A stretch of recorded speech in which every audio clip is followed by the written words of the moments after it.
ఈ ప్రపంచానికి మరుగైన జ్ఞానం, నలిగిన జీవితాలను వెలిగింపచేసే జ్ఞానం, జీవాహారాన్ని అనుగ్రహించే జ్ఞానం, చుంటి తేనె ధారల కన్నా మధురమైన జ్ఞానం, అపవాది బాణాల నుండి హృదయాన్ని కంచెగా కాపాడే జ్ఞానం, మహోన్నతుని చేరుటకు మార్గాన్ని చూపే జ్ఞానం, ఆహుతవ్వబోతున్న ఆత్మలను నరకం నుండి రక్షించే జ్ఞానం, శాశ్వతానందాన్ని నింపే జ్ఞానం, దేవునికి దగ్గర చేసే జ్ఞానం, మహా సైన్యములకు అధిపతి అయిన మన తండ్రి పట్ల భయభక్తులను నింపే జ్ఞానం.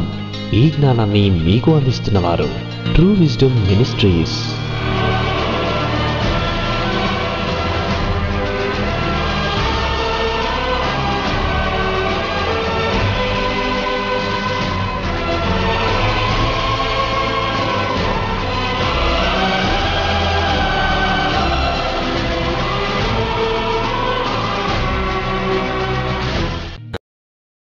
రాత్రి సభకు నడిపిస్తున్నందుకు కృతజ్ఞతలు స్వామి. ఈ రెండవ భాగాన్ని మాట్లాడుకొనుటకు సిద్ధంగా ఉండగా మీకు ఇంపుగా మా ధ్యానం ఉండుటకు సహాయం చేయమని మీ ప్రియకుమారుడు, మా ప్రభు ప్రియరక్షకుడైన యేసు ప్రభు వారి పవిత్రమైన నామములో వినయముతో ఈ ప్రార్థన సమర్పిస్తున్నాను తండ్రి. ఆమెన్.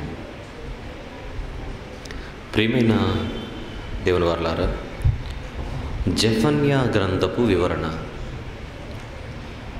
నిన్నటి దినాన మొదటి భాగాన్ని మాట్లాడుకొని రెండవ భాగానికి ఈరోజు మనం ప్రవేశిస్తున్నాం. గ్రంథం అర్థం కావడానికి ఎన్నో సంగతులను చరిత్రలో మనము పఠించవలసి వచ్చింది, చదివాను కూడా.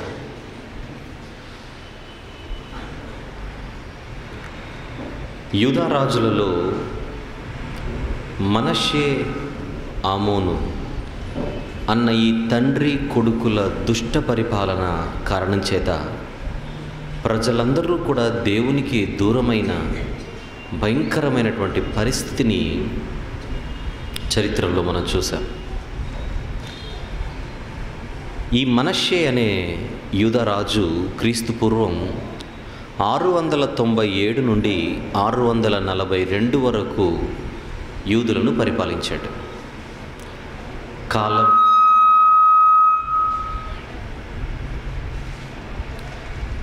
కాలం మరొకసారి మనష్షే అనే రాజు క్రీస్తు పూర్వం 697 నుండి 642వ సంవత్సరం వరకు యూదులను పరిపాలించాడు. క్రీస్తు పూర్వం 642 నుండి 640 వరకు. ఇది వేసేద్దామా షట్టర్? Shutter sir.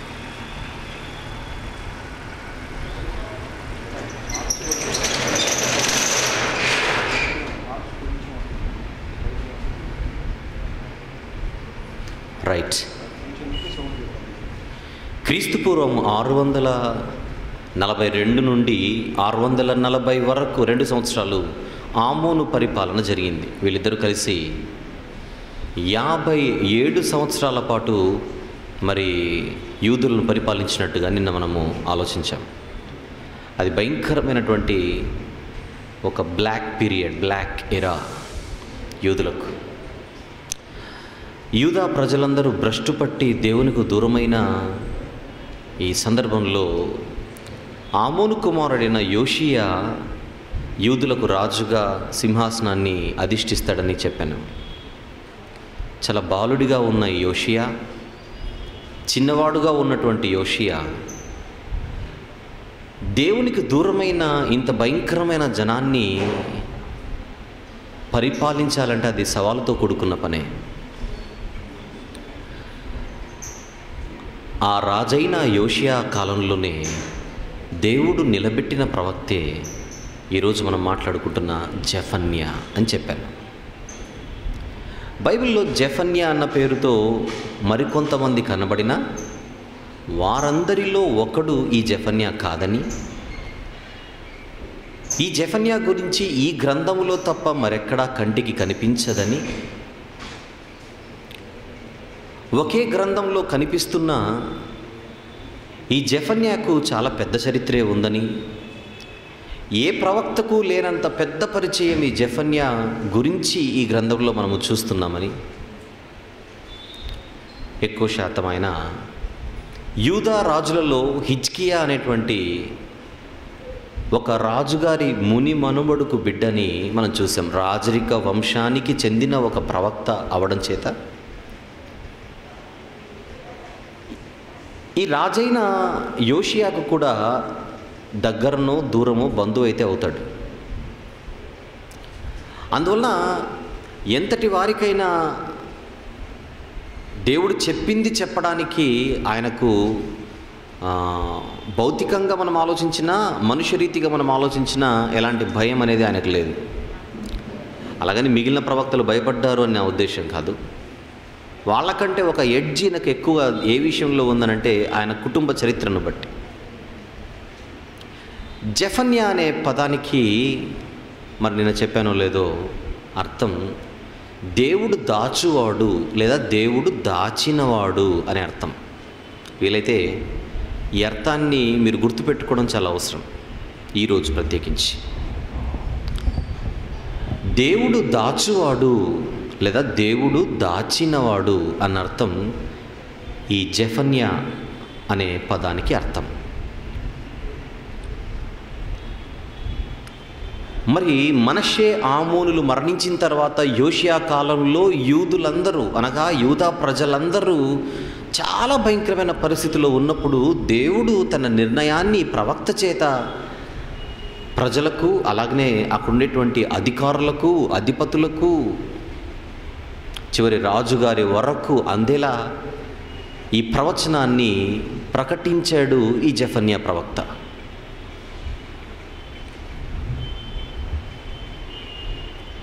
ప్రకటిస్తున్నప్పుడు నిన్నటి దినాన వీళ్ళు ఎలాంటి తప్పులు చేస్తున్నారో దాన్ని ఎత్తి చూపి మాట్లాడుతున్నాడు జెఫన్యా సేవకుడు. ఏం తప్పులు చేస్తున్నారు వీళ్ళు? ఒక్కసారి ఆ జెఫన్యా గ్రంథం 1వ అధ్యాయము 4వ వచనం నుండి 6వ వచనం వరకు యూదులు చేస్తున్న తప్పులు నిన్న చూసే మరొకసారి చూద్దాం. నా హస్తమును యూదావారి మీదను యెరూషలేము నివాసులందరి మీదను చాపి బయలుదేవత యొక్క భక్తులలో శేషించిన వారిని, దానికి ప్రతిష్ఠితులగు వారిని, దాని అర్చకులను నిర్మూలము చేసేదని. అసలు ఈ పట్టణాలలో ఈ దేవతకు సంబంధించిన భక్తులు కానీ అర్చకులు కానీ కనబడకూడదు, కానీ వాళ్ళే కనబడుతున్నారు ఇక్కడ. మిద్దెల మీద ఎక్కి ఆకాశ సమూహములకు మ్రొక్కువారిని, యెహోవా పేరును బట్టి బయలుదేవత తమకు రాజను దాని నామమును బట్టి మ్రొక్కి ప్రమాణము చేయు వారిని నేను నిర్మూలము చేసేదను.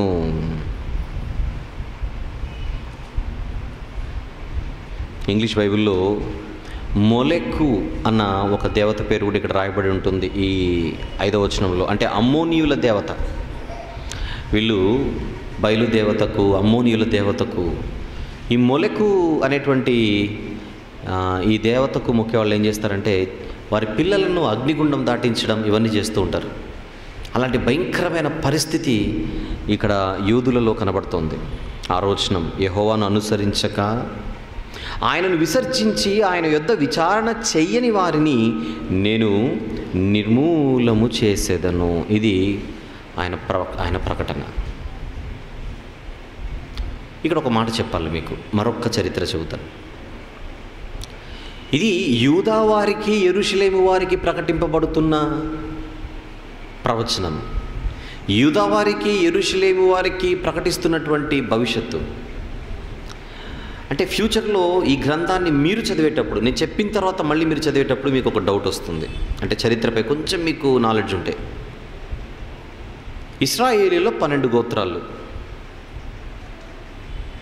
సౌలు మహారాజు, దావీదు మహారాజు, సొలొమోను రాజు, ఈ ముగ్గురు ఈ 12 గోత్రాల వారిని పరిపాలించారు. కానీ సొలొమోను కుమారుడు రెహబాము కాలంలో ఇశ్రాయేలీలు 12 గోత్రాలు మొత్తం 2 రాజ్యాలుగా డివైడ్ అయిపోయాయి. కారణాలు ఇప్పుడు వద్దు, కానీ 12 గోత్రాల ఇశ్రాయేలు ప్రజలు 2 రాజ్యాలుగా చీలిపోయారు. అది రెహబాము కాలం, సొలొమోను కుమారుడు. అప్పుడు ఉత్తర రాజ్యం, దక్షిణ రాజ్యంగా 2 రాజ్యాలు వేరుపడ్డాయి. ఉత్తర రాజ్యంలో 10 గోత్రాల వారు ఇశ్రాయేలీలలో, దక్షిణ రాజ్యంలో 2 గోత్రాలు యూదులు, బెన్యామీనీయులు.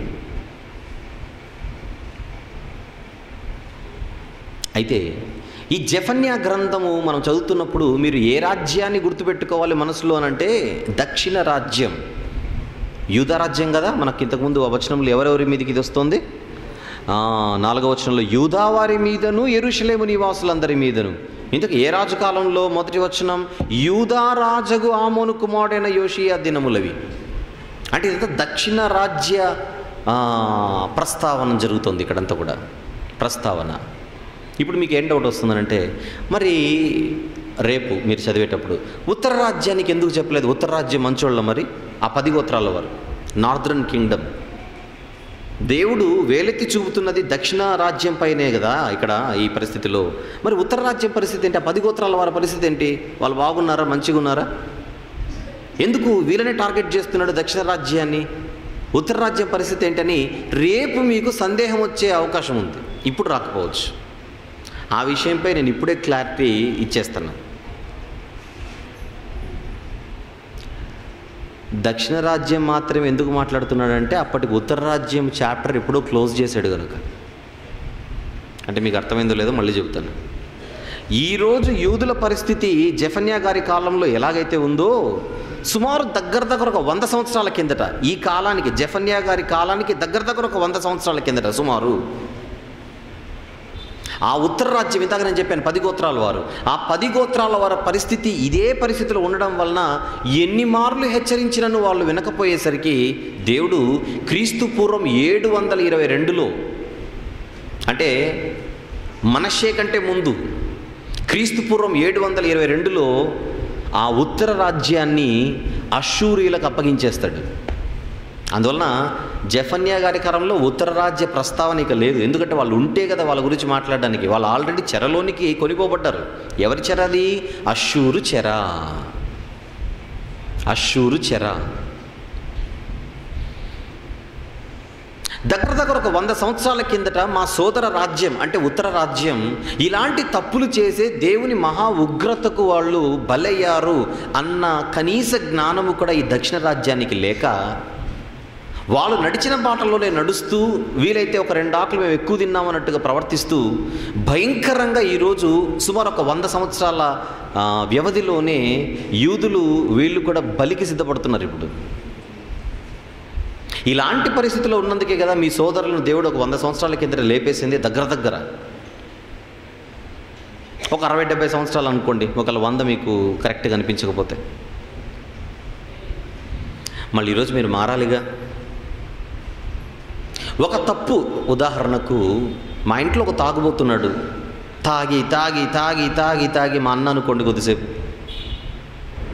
ఎన్నిసార్లు ఎవరు చెప్పినా వినకుండా తాగి చచ్చిపోయాడు అనుకోండి, అంతే. నిజం అనుకోకండి, నేనే పెద్దోడే, నాకు అన్నలు లేరు అక్కడ అనుకోండి. అలా డాక్టర్ గారు తాగొద్దురా అని ఎంత చెప్పినా కూడా వినకుండా మా అన్న చచ్చిపోయాడు.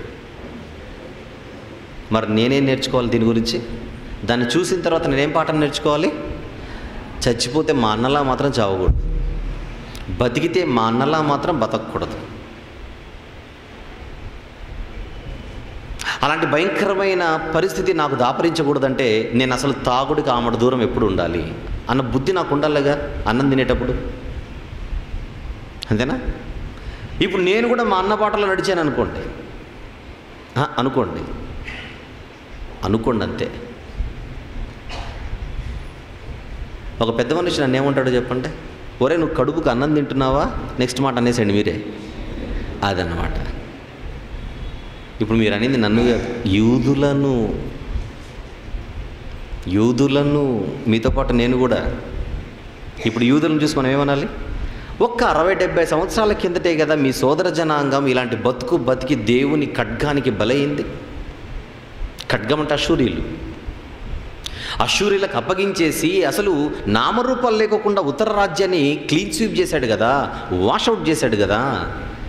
ఏమనాలి ఇప్పుడు యూదుల్ని? ఇంతకు మీరు కడుపుకి అన్నం కాదు, వాళ్ళు అన్నం తిన రొట్టె తింటున్నారా, గడ్డి తింటున్నారా అనాలి. ఐటెం మార్చండి ప్రాంతాన్ని బట్టి. అన్ని చోట్ల అన్నం అంటే వాళ్ళకి నచ్చదు,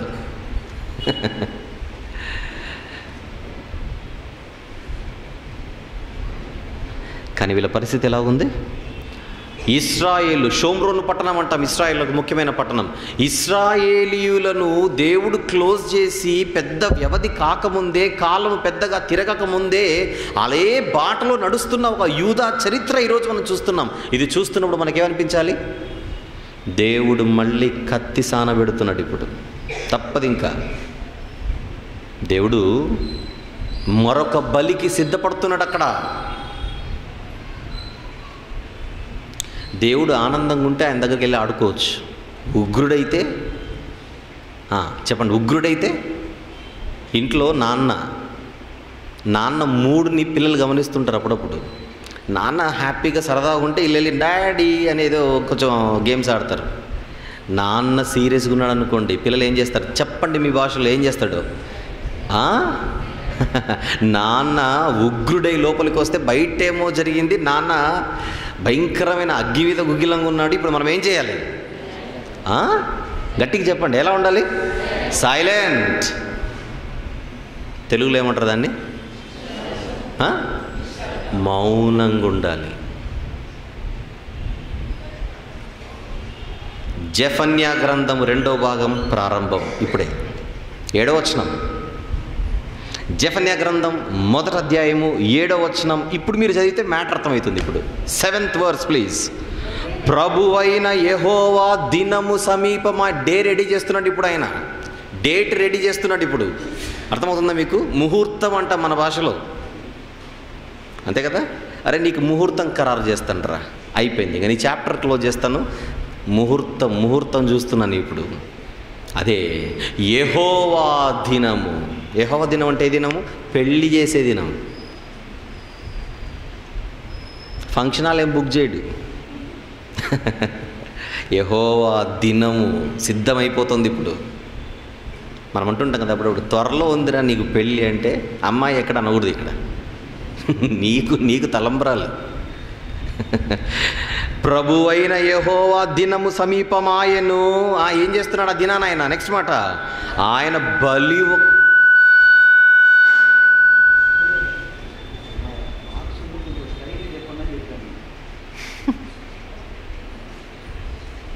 రైట్, పర్లేదులేండి, మాట్లాడదాం. ఆయన ఏంటది? బలి ఒకటి సిద్ధపరిచి ఉన్నాడు. బలి బలి బలి దేవుడు బలి సిద్ధపరుస్తున్నాడు. క్రీస్తు పూర్వం 722లో ఆల్రెడీ ఒక బలి అయిపోయింది. అక్కడ రెండో బలికి సిద్ధపడుతున్నాడు. ఇప్పుడు రెండవ బలి. నోవాహు గారి కాలంలో కూడా ఒక బలి సిద్ధపరిచేటప్పుడు, అప్పుడు ప్రవాహం వచ్చింది, జలప్రలయం, అశూరీయులు కాదు అప్పుడు. దేవుని బలి అంటే ఆ స్టైల్లో ఉంటుంది. దేవుడు సిద్ధపరిచే బలులు అలా ఉంటాయి. దేవునికి మనము సిద్ధపరిచే బలులు వేరు, దేవుడే సిద్ధం చేసే బలులు వేరు. అంతేనా? బలి. ఇక్కడ ఒక మాట చెబుతాను. దేవుని స్టైల్ ఏంటంటే, ఎప్పుడైనా దేవుడు తన ఉగ్రతను కుమ్మరిస్తే, ఆయన ఎంత కోపంలో ఉన్నా రిమోట్ కంట్రోలర్ ఎప్పుడు పగలగొట్టాడు. చేతిలో సెల్ ఫోన్ ఎప్పుడు పగలగొట్టాడు. కంట్రోల్డ్గా చేస్తాడు. అంటే మీకు మ్యాటర్ అర్థం కావడం చెప్తున్నా. మనకు కోపం వస్తే ఏం చేస్తాం చెప్పండి? చేతిలో ఏముంటే అవి కొడతాం. కానీ దేవుడు అలా కాదు, కొట్టినా కూడా ప్లాన్డ్గా కొడతాడు. ఆ టైంలో ఇప్పుడు నాకు నీ మీద కోపం ఉంటే నిన్నే కొట్టాలి. సెల్లు పగలు కొడితే నేను కంట్రోల్లో లేనని. కానీ దేవుడు కొడితే ఎలా ఉంటుందంటే, కోపం లేదో కొట్టేసాను లేదు, లైట్కి తీసుకో అన్నాడు. ఇక్కడ కొట్టేటప్పుడు కూడా ఏం చేస్తారంటే, నాన్న నోవహు నువ్వు ఓడలోనికి వచ్చి, ఇప్పుడు నేను కొట్టేడు నువ్వు సెంటర్లో ఉంటే నీకు పడతాయి. అందుకు నోవహు నువ్వు ఓడ సిద్ధపరచు. కంట్రోల్ చూడండి, ఆయన కోపాన్ని ఎంత కంట్రోల్ చేసుకుంటున్నాడు. ఎందుకంటే నా బలి చాలా పెద్ద బలి. ఆ టైంలో నువ్వు వాళ్ళలో ఉంటే నువ్వు బలి అయిపోతావు. అది కాకూడదుగా. నిన్ను నేను రక్షించుకుంటాను. ఓ నీతిమంతుడా, నేను నిన్ను రక్షించుకుంటాను. నువ్వు నాకు కావాలి. మరి ఆ బలిలో నువ్వు కూడా బలి అయిపోతే ఎలా? అది దేవుని స్టైల్. తప్పే లేని రిమోట్ను మనం పగలగొడతాం, తప్పే లేని సెల్ను మనం పగలగొడతాం, కానీ తప్పు చేయని నోవహును ఆయన పగలగొట్టాడు. అది దేవుని స్టైల్కి మన స్టైల్కి తేడా. నా కోపం వస్తే అండి నేను తట్టుకోలేనండి, కానీ దేవుడు తట్టుకుంటాడండి. నోవహును తన కుటుంబాన్ని ఏం చేశాడు? సేఫ్గా పెట్టి ఇప్పుడు కొట్టాడు. అది మొదటి బలి. రెండో బలి సొదొమ గొమొర్రా పట్టణాలు లేపాలని డిసైడ్ అయిపోయాడు, కానీ మంచోడు ఉన్నాడు కదా లోపల. ఎవరైనా లోతు, నువ్వు బయటికి రా, నువ్వు అక్కడే సెటిల్ అయిపోతే నేను చేయబోయే బలి భయంకరమైంది. అది నీళ్ళు వచ్చినా ఈత కొట్టేవాడు వెళ్ళిపోతాడేమో, కానీ కనీసం ఒక అరగంట. నోవాహు జలప్రలయము నీళ్ళు కదా, గజీతగాళ్ళు ఉంటే కనీసం ఒక అరగంట బతికే ఉంటారు నాకు తెలిసి. కానీ ఇది అగ్ని ప్రళయం. ఇది ఇంక ఈత కొట్టడానికి ఏముండదు, కోత ఇది. ఆ టైంలో లోతు నువ్వు ఉంటే ఎలా? నీతిమంతుడా, నువ్వు బయటికి రావాలి. అది ఆయన స్టైల్. అలాగే త్వరలో నేను ఒక బలి యూదుల మీదికి తీసుకొని రాబోతున్నాను, కానీ ఆ టైంలో కూడా నా ప్లాన్ ఏంటంటే, నెక్స్ట్ మాట చూడాలి, ఆయన బలి ఒకటి సిద్ధపరిచి ఉన్నాడు. నెక్స్ట్ మాట, తాను పిలిచిన వారిని ఆయన ప్రతిష్ఠించున్నాడంటే తన దృష్టిలో ఎవరో ఉన్నారు ఆయన కోసం బతికేవారు ఇంకా యూదులలో. అర్థమవుతుందా మీకు? ఆ యూదా ప్రాంతంలో తన కోసం బతికే వాళ్ళు ఎవరో ఉన్నారు, వాళ్ళని మాత్రం సైడ్కి పెట్టుకున్నాడు మైండ్లో ఆయన. ఎందుకంటే బలిలో వీళ్ళు బలి కాకూడదని. అంటే ఖడ్గం రెడీ అయిపోతుంది. నాన్న చాలా సీరియస్ అయిపోతున్నాడు అక్కడ. దేవుడు మహా ఉగ్రుడై ఉన్నాడు.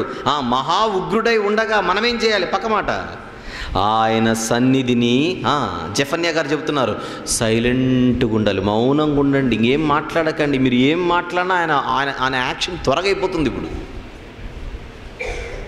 నాన్న అరిచేటప్పుడు ఇంట్లో వాళ్ళు ఎలా ఉండాలి? ఆయన ఏం మాట్లాడినా వినాలంతే. కొంచెం నోరు తెరిచారనుకోండి పగిలిపోద్ది అంటాడు అక్కడ.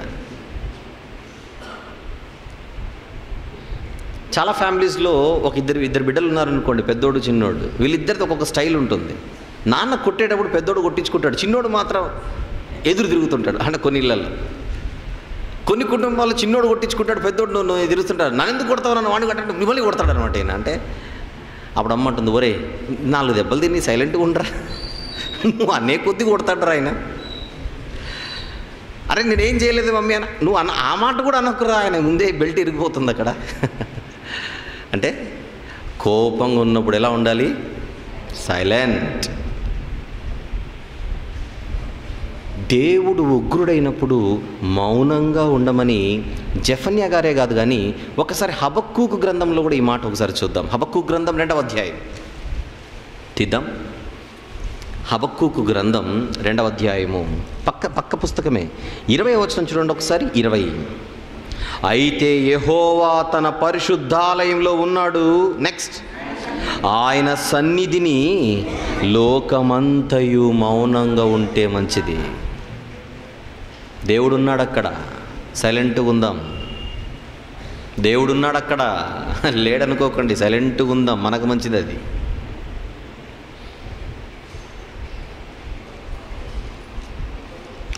జకర్యా గ్రంథంలో కూడా ఈ మాట ఏమైనా కనబడుతుందేమో చూద్దాం ఒకసారి. జకర్యా గ్రంథం 2వ అధ్యాయం, అగైన్ జకర్యా గ్రంథం 2వ అధ్యాయం 13వ వచనం చూద్దాం ఒకసారి.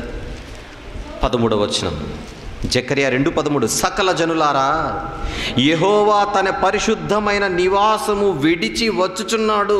ఆయన వచ్చినప్పుడు ఏం చేయాలి? పక్క మాట, ఆయన సన్నిధిని మౌనులై ఉండుడి. కదా, ప్రవక్తలు ఎవరైనా చెప్పేది ఒకటే, దేవుడు సిద్ధంగా ఉన్నప్పుడు నువ్వు మౌనంగా ఉండడం నీకు మంచిది. జెఫన్యా గ్రంథం కదా మన ముందేది అక్కడే.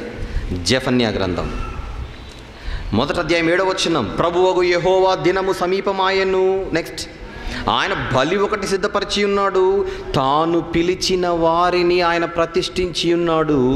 యెహోవా సన్నిధిని మౌనంగా ఉన్నాడు. ఆయన ఎప్పుడు కొట్టినా తన వారిని రక్షించుకుంటాడు. నీతిమంతులు ఎవరైనా కనబడితే వారిని సేఫ్గా పెట్టుకుంటాడు, మిగిలిన వారిని తీసేస్తాడు. ప్రవక్త చెప్పకనే చెబుతున్నాడు, నీతిమంతులు అనీతిమంతులు. అంటే మీకు ఏమర్థం కావాలి? దేవుని దినము అనగానే మీకు ఎప్పుడు మైండ్లో వెలగాలి, నీతిమంతులకు రక్షణ, అనీతిమంతులకు భయంకరమైన శిక్ష. అర్థమవుతుందా మీకు? దేవుని దినము ప్రారంభం నుంచి మీరు చూడండి, అనీతిమంతులకు తప్పదు శిక్ష, నీతిమంతులు మాత్రం అదే రోజున ఏం పొందుతారు చెప్పండి? రక్షణ.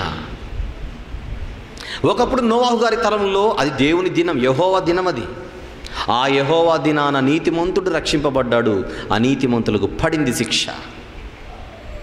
సొదొమ గొమొర్రాల కాలంలో యెహోవా దినం వచ్చింది సొదొమ గొమొర్రాకి. ఆ రోజు నీతిమంతుడికి రక్షణ, అనీతిమంతులకి శిక్ష. ఇక్కడ కూడా అదే,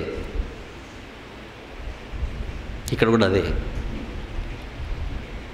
ఒక్కసారి ఈ పాయింట్ మైండ్లో పెట్టుకొని మత్తయి సువార్తలో ఒక మాట చూద్దామా? జస్ట్ అలా అలా అలా చూసేసి వద్దాం. మత్తయి సువార్త 25, మత్తయి సువార్త 25వ అధ్యాయము 46వ వచనము ఒక్కసారి చూద్దాం. 46. వీరు నిత్య శిక్షకు. ఎవరు నిత్య శిక్షకు? అనీతిమంతులు కదా. వీరు నిత్య శిక్షకు. నెక్స్ట్ మాట, నీతిమంతులు నిత్య జీవమునకు పోవుదురు. ఎప్పుడు?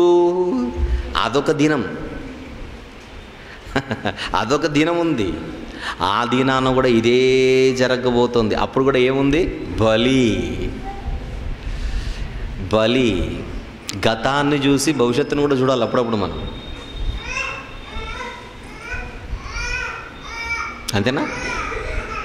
ప్రారంభము నుంచి అదే. ఆదికాండం 6లో ఏం జరిగిందో, అంటే లేదా నోవాహు తరంలో ఏం జరిగిందో, లోతు తరంలో అదే జరిగింది. లోతు తరంలో ఏది జరిగిందో ఇక్కడ జెఫన్యా గారు చెబుతున్న మాటలు కూడా త్వరగా జరగబోతోంది యూదులకైతే. ఇదంతా గతం, మనకు గతం. గతాన్ని చూస్తున్న మనం ఒక్కసారి భవిష్యత్తును కూడా చూద్దాం. గతంలో ఏముందో భవిష్యత్తులో అదే జరగబోతోంది. గతంలో యెహోవా దినాలు మనం చూస్తున్నాం. కానీ భవిష్యత్తులో మరొక దినం ఉంది. ఆ రోజు కూడా అదే జరగబోతోంది. ఆ రోజు మనం ఎక్కడుంటామో ఒక్కసారి అలా పాయింట్ మీ మైండ్లో పెట్టుకుని మనం వెళ్ళిపోదాం. జస్ట్ మీకు అలా అప్పుడప్పుడు టచ్ చేయాలి కదా నేను, అంతే కదా. మాకెందుకు జెఫన్యా అని మీరు అనుకోకుండా, అసలు టార్గెట్టే మనం. మన చుట్టే తిరుగుతుంది చివరికి. 7వ వచనం అయింది, కిందికి వెళ్దాం. 8వ వచనం, యెహోవా ఏర్పరిచిన బలిదినమందు ఏం జరుగుతుందో చెబుతున్నాడు. ఆ బలిదినమందు ఎవరెవరిని టార్గెట్ చేస్తున్నాడు చూడండి దేవుడు. అధిపతులను, ఇంకా రాజకుమారులను, ఇంకా అన్య దేశస్థుల వలె వస్త్రములు వేసుకుని వారిని అందరినీ నేను శిక్షించేస్తాను, మీరు చూడాలి. ఆయన ఫస్ట్ టార్గెట్ ఎవరో చెప్పండి. ఆ బలిలో ఫస్ట్ దెబ్బ ఎవరికి పడుతుందంటున్నాడు? అధిపతులు, ఇంకా రాజకుమారులు. అంటే మామూలు వాళ్ళని కాదు నేను ఫస్ట్ పట్టుకుండేది, వీళ్ళని చెడగొట్టిన వాళ్ళని. అదే కదా నిన్నటి దినం. ప్రజలు చెడిపోవడానికి కారకులు ఎవరు? పరిపాలకులు. అర్థమవుతుందో లేదో? యూదా ప్రజలు చెడిపోవడానికి కారకులు ఎవరు? పరిపాలకులు. మీరు రాజుల గ్రంథం, దినవృత్తాంతముల గ్రంథం చదివితే ప్రజలు పాపము చేయుటకు కారకుడైన మనష్షే, కారకుడైన యరొబాము, ఈ పదాలు కనపడుతుంటాయి. ఇశ్రాయేలీలు పాపము చేయుటకు కారకుడైన యరొబాము అన్న పదాలు మీకు రాజుల గ్రంథంలో కనపడుతుంటుంది. అలాగే ఇశ్రాయేలీలు బహుపాపము చేయుటకు మనష్షే కారకుడయ్యాడు. అంటే రాజకుటుంబాలలో చాలామంది ప్రజలను చెడగొట్టడానికి పెద్ద కారకులయ్యారనమాట. రాజకుమారులు ఎందుకు టార్గెట్ చేస్తాడు దేవుడు? నెక్స్ట్ ఎవరున్నారు అక్కడ? అధిపతులు. ఇంతకు ఇవన్నీ ఎవరు చెప్తున్నారు? దేవుడు చెప్పమంటే జెఫన్యా చెబుతున్నాడు. ఇప్పుడు జెఫన్యా గారిని అడుగుదాం, ఏంటండి మీరు కూడా ఒక రాజరికపు కుటుంబానికి చెందిన వాళ్ళే కదా, మీరు కూడా రాజరికపు వంశానికి చెందిన వాళ్ళే కదా, మీరేంటి రాజకుమారులకు ఉగ్రత రాబోతుంది, తొలి దెబ్బ వాళ్ళకే పడుతుందని చెబుతున్నారు ఏంటనంటే, జెఫన్యా గారు చెప్పకనే చెబుతున్నాడు, నేను రాజకుటుంబానికి చెందినోడినైతే ఏంటి గొప్ప, అక్కడ దేవుడు డిసైడ్ అయిపోయాడు. దేవుడు డిసైడ్ అయ్యి చెప్పమన్న తర్వాత వాళ్ళు నా వాళ్ళైనా ఖచ్చితంగా చెబుతాను నేను. అది నా స్టైల్. సేవకుడి స్టైల్ ఏంటో చెప్పండి. నా వాళ్ళు చెడ్డోళ్ళైనా నా దృష్టిలో మంచోళ్ళు కాదు. నీ వాళ్ళు చెడ్డోళ్ళైతే, వాక్యము చెడ్డవారని చెబితే ఖచ్చితంగా హెచ్చరించాల్సిందే, ఉన్నట్టుగా చెప్పి తీరాల్సిందే. కవర్ చేసుకోవడానికి కవరింగ్ సైకాలజీ చేయకూడదు ఇక్కడ. జెఫన్యా అనే సేవకుడి నుంచి ఇక్కడ ఎవరైనా సేవకులు ఉంటే నాతో పాటు మనందరం నేర్చుకోవాల్సిన ఒక పరిస్థితి ఏంటో చెప్పండి. వాక్యానికి అవిధేయులైన వారు మనవారైనా నిలబెట్టి చెప్పాల్సిందే. జాగ్రత్త. ఏం పర్లేదు నడు మెహూనా అనకూడదు ఇక్కడ. నేను చూసుకుంటానంటే నిన్ను చూసుకుంటాడు దేవుడు అప్పుడు కదా. దేవుని విషయం వచ్చేసరికి బయటవారైనా మనవారైనా అందరూ సమానంగానే ఉండాలి. సేవకుని దృష్టిలో ఎంత మంచి ప్రస్తావన ఇక్కడ జరుగుతుంది చూడండి. అసలు తొలి మాటే రాజకుమారులకి, తొలి మాటే అధిపతులకి. అది 1వ అధ్యాయం 8వ వచనం. ఒక్కసారి ఈ 8వ వచనాన్ని అలానే చదివి 3వ అధ్యాయంలో కూడా ఒక మాట చూద్దాం దయచేసి. 3వ అధ్యాయం, జెఫన్యా గ్రంథం 3వ అధ్యాయం 1వ వచనం నుంచి చూద్దాం. అదే యెరూషలేము గురించి, అదే యూదుల గురించి ఇక్కడ చెబుతున్నాడు. ఏమని? ముష్కరమైనదియు భ్రష్టమైనదియు అన్యాయము చేయునదియగు పట్టణమునకు శ్రమ. ఏంటి పట్టణం? యెరూషలేం. అది దేవుని మాట ఆలకించదు. నెక్స్ట్, శిక్షకు లోబడదు, యెహోవా యందు విశ్వాసం ఉంచదు, దాని దేవుని యొద్దకు రాదు. ఇప్పుడు నెక్స్ట్ ఎవరిని టార్గెట్ చేస్తున్నాడు చూడండి. 3వ వచనం. దాని మధ్య దాని అధిపతులు గర్జన చేయు సింహములు, దాని న్యాయాధిపతులు రాత్రి యందు తిరుగులాడుచు తెల్లవారు వరకు ఎరలో ఏమీ మిగలకుండా భక్షించు తోడేళ్ళు. దాని ప్రవక్తలు గప్పాలు కొట్టువారు, విశ్వాసఘాతకులు. దాని యాజకులు ధర్మశాస్త్రమును నిరాకరించి ప్రతిష్ఠిత వస్తువులను అపవిత్రపరుతురు. దేవుడు ఎన్ని దోషారోపణలు చేస్తున్నాడు చూడండి. మీకు అర్థమైందో లేదో, నేను 3వ అధ్యాయం ఎందుకు చూపించానంటే అక్కడ 8వ వచనం చూపించి ఇక్కడ 3వ అధ్యాయానికి ఎందుకు తీసుకొని వచ్చానంటే అక్కడ కనపడుతున్న వాళ్ళందరూ కూడా సామాన్యులు కాదు, పెద్దోళ్ళు, రాజకుమారులు, అధిపతులు. ఈ పెద్దవాళ్ళ జాబితాలో గనులు అంటాం. సమాజంలో వీళ్ళేమని పిలుస్తాను చెప్పండి? గనులు. ఆ గనుల జాబితాలో మీకు అక్కడ అధిపతులు కనపడుతున్నారు, గనుల జాబితాలో మీకు అక్కడ రాజకుమారులు కనపడుతున్నారు. 3వ అధ్యాయానికి వచ్చేసరికి వాళ్ళకి ఇంకొక 2-3 యాడ్ అయిపోతున్నారు. ఎవరెవరు ఇక్కడ? అధిపతులు. 3వ వచనం. అధిపతులు అదొక గ్రూప్. న్యాయాధిపతులు అదే వచనంలో ఉంటుంది మీకు. న్యాయాధిపతులు అది 2వ గ్రూప్. 4వ వచనంకి వచ్చేసరికి ప్రవక్తలు అది 3వ గ్రూప్. అదే 4వ వచనంలో ఇంకొక గ్రూప్ కనపడుతుంది, యాజకులు. దేవుడు ఫస్ట్ టార్గెట్ ఎవరికి వేసాడు చెప్పండి? సమాజంలో ఎవరైతే గనులుగా పిలువబడుతున్నారో, గనులుగా పరిగణించబడుతున్నారో వాళ్ళని వేస్తున్నాడు దేవుడు మొట్టమొదటి టార్గెట్గా. రాజకుమారులు, ఇంకా అధిపతులు, ఇంకా న్యాయాధిపతులు, ఇంకా ప్రవక్తలు, ఇంకా యాజకులు. అసలు వీళ్ళందరూ ఎవరు? ప్రజలకు దారి చూపించవలసిన వాళ్ళు. వీళ్ళందరూ కూడా ప్రజలకు మార్గాన్ని నిర్దేశించవలసినటువంటి వారు, ప్రజలను చక్కని మార్గంలో నడిపించవలసినటువంటి వారు. ప్రజలను నడిపించవలసిన మీరే చెడిపోతే, వాళ్ళు చెడిపోవడానికి కారకులు మీరే అయితే నా దెబ్బ మొదట మీకు పడక తప్పదు. సెల్ ఫోన్స్ ఆఫ్ చేద్దాం ప్లీజ్. ఆల్రెడీ కొంచెం బయట సౌండ్ ఎక్కువగా నాకు డిస్టర్బింగ్ ఉంది. సెల్ ఫోన్స్ అందరూ ఆఫ్ చేసేసేయండి. కొంచెం పిల్లలు కూడా అరవకుండా కొంచెం ఏమనుకోకండి, కొంచెం కాన్సన్ట్రేట్ చేయండి.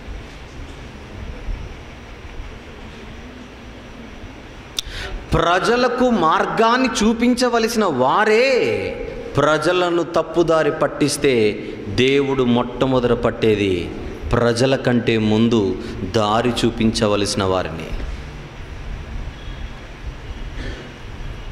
అంతేనా? అది ఒకనాడు యూదా రాజరికానికి, యూదా రాజకీయానికి, అంటే ఆ రోజు రాజకీయమే కదా ఇదంతా కూడా, ఆ రాజకీయ వ్యవస్థకు దేవుడు చేస్తున్న హెచ్చరిక ప్రవక్త ద్వారా. చరిత్రలో ఏది జరిగినా తర్వాత ఉన్నటువంటి తరాలు పాఠాలు నేర్చుకోవాలి. ఏం చేస్తున్నారంటే 3వ అధ్యాయంలో వీళ్ళందరూ కూడా అధిపతులు గర్జన చేయు సింహములు అంటే క్రూరులు. సింహాలతో ఎందుకు పోల్చబడ్డారు వీళ్ళు? సింహాలంటే ఏ జంతువులు చెప్పండి? పాలు తాగేవి కాదు, భక్షించేవి. అధిపతులు ఏమైపోయారట? భక్షకులైపోయారు. ప్రజలకు మేలు చేయవలసిన వారు, ప్రజలకు సేవ చేయవలసినటువంటి వారు పరిపాలకులు. పరిచారకులుగా ఉండవలసిన పరిపాలకులు కాస్త ప్రజలను చూసుకొని ప్రజల అవసరాలు తీర్చవలసిన వారు కాస్త ప్రజలను దోచుకుంటున్న క్రూరులు, దుర్మార్గులు. అందుకే సింహాలతో పోల్చబడ్డారు అక్కడ. సింహానికి జాలి ఉంటుందా? సింహానికి కరుణ, దయ ఏమైనా ఉంటుందా? నో, తన కడుపు నిండితే చాలు. క్రూర జంతువు, క్రూర మృగరాజు కదా దాని పేరు. రాజు, అధిపతులు అంటే రాజులు. క్రూరులు, ప్రజలను దోచుకుంటున్న భయంకరమైనటువంటి క్రూరులు చూస్తున్నాడు దేవుడు. ఇక న్యాయాధిపతులు అంటే ఎవరు చెప్పండి? న్యాయ వ్యవస్థలో జడ్జెస్ వీరు. న్యాయాధిపతులు, న్యాయానికి అధిపతులు. చూడండి, వీళ్ళకున్న బిరుదే న్యాయాధిపతులు. న్యాయాధిపతులు సమాజంలో న్యాయాన్ని వీళ్ళు కాపాడాలి, రక్షించాలి, సంరక్షించాలి. న్యాయాన్ని సంరక్షించి ప్రజలకు న్యాయం జరిగేలా చూడవలసిన ఈ న్యాయాధిపతులే ఏం చేస్తున్నారట? రాత్రి యందు తిరుగులాడుచు తెల్లవారు వరకు ఎరలో ఏమీ మిగలకుండా భక్షించే తోడేళ్ళట. అధిపతులు భక్షించే వాళ్ళు అయిపోయారు, వీళ్ళు న్యాయాధిపతులు భక్షించే వాళ్ళు అయిపోయారు. వాళ్ళు 10 రూపాయలు తింటే ఇలా 5 రూపాయలు తింటున్నారు అంతే. ఇద్దరికి మాత్రం అలవాటైంది తినడం. ఎప్పుడు కూడా దేవుడు వాళ్ళని చూస్తున్నప్పుడు వాళ్ళ మీద వేసే నిందలు అవే. ఈ వచనాన్ని అలానే మైండ్లో పెట్టుకొని ఒకసారి యెషయా గ్రంథంలో కూడా ఇలాంటి మాటలు ఏమైనా కనబడతాయేమో ఒక్కసారి చూద్దాం ప్లీజ్. యెషయా గ్రంథం 1వ అధ్యాయం. యెషయా గ్రంథం 1వ అధ్యాయం 23వ వచనం చూద్దాం ఒకసారి. 23వ వచనం. నీ అధికారులు ద్రోహులు, దేవుడి దోషారోపణ, దొంగల సహవాసులు, వారందరూ లంచము కోరుదురు, బహుమానముల కొరకు కనిపెట్టుదురు. అది అక్కడ జెఫన్యా గ్రంథంలోని భావం. తోడేళ్ళు భక్షించేవారు అంటే అర్థం ఏంటి చెప్పండి? ఎవరిని భక్షించేవారు? ప్రజలను భక్షించేవారు. ఎలా భక్షించేవారు? లంచాలు కోరుతూ. రేపు నీ కేసు మా కోర్టుకు వస్తుంది, అర్థం చేసుకోవాలి. ఇంకా నువ్వే అర్థం చేసుకోవాలి. మరి అది అన్నమాట భక్షించడం అంటే. చెబుతున్నాడు ఇక్కడ, లంచాలు కోరుదురు, బహుమానముల కొరకు కనిపెట్టుదురు, తండ్రి లేని వారి పక్షమున న్యాయము తీర్చరు, విధవరాండ్ర వ్యాజ్యం విచారించరు. ఎందుకంటే వాళ్ళ దగ్గర డబ్బులు ఉండవు కనుక. తండ్రి లేని దగ్గర డబ్బులు ఎక్కడుంటాయి? విధవరాండ్ర దగ్గర డబ్బులు ఎక్కడుంటాయి? న్యాయం మహాప్రభు అని న్యాయాధిపతుల దగ్గరికి వెళితే ఎంత ఇస్తావు? న్యాయం తీరుస్తాను. అది తోడేళ్ళు. 17వ వచనం, అదే అధ్యాయంలోని 17వ వచనం. కీడు చేయుట మానుడి, మేలు చేయ నేర్చుకునుడి, న్యాయము జాగ్రత్తగా విచారించుడి, హింసించబడు వాణ్ణి విడిపించుడి, తండ్రి లేని వానికి న్యాయము తీర్చుడి, విధవరాలి పక్షముగా వాదించుడి. కానీ ఇవేవి జరగడం లేదు, మీ మధ్య జరగట్లేదు. అది యెషయా ప్రవక్త వీళ్ళందరికంటే ముందు వాళ్ళ గురించి ప్రస్తావిస్తున్న మాట అది. 5వ అధ్యాయం 7వ వచనం. యెషయా గ్రంథం 5వ అధ్యాయం 7వ వచనం. ఇశ్రాయేలు వంశము సైన్యములకు అధిపతియగు యెహోవా ద్రాక్ష తోట, యూదా మనుషులు ఆయనకి ఇష్టమైన వనము. ఆయన న్యాయము కావాలనని చూడగా, అక్కడ ఏం కనపడుతోంది? బలాత్కారము కనబడెను. నీతి కావాలనని చూడగా రోదనము కనబడెను. ప్రవక్తలందరూ అదే చెబుతున్నారు. చూడండి, అక్కడ ప్రవక్తలందరూ అదే చెబుతున్నారు. ఇంకొంతమంది ప్రవక్తల నోట ఇదే మాట వస్తుందో లేదో ఒక్కసారి మనం చూద్దాం. ఒకసారి చూద్దాం.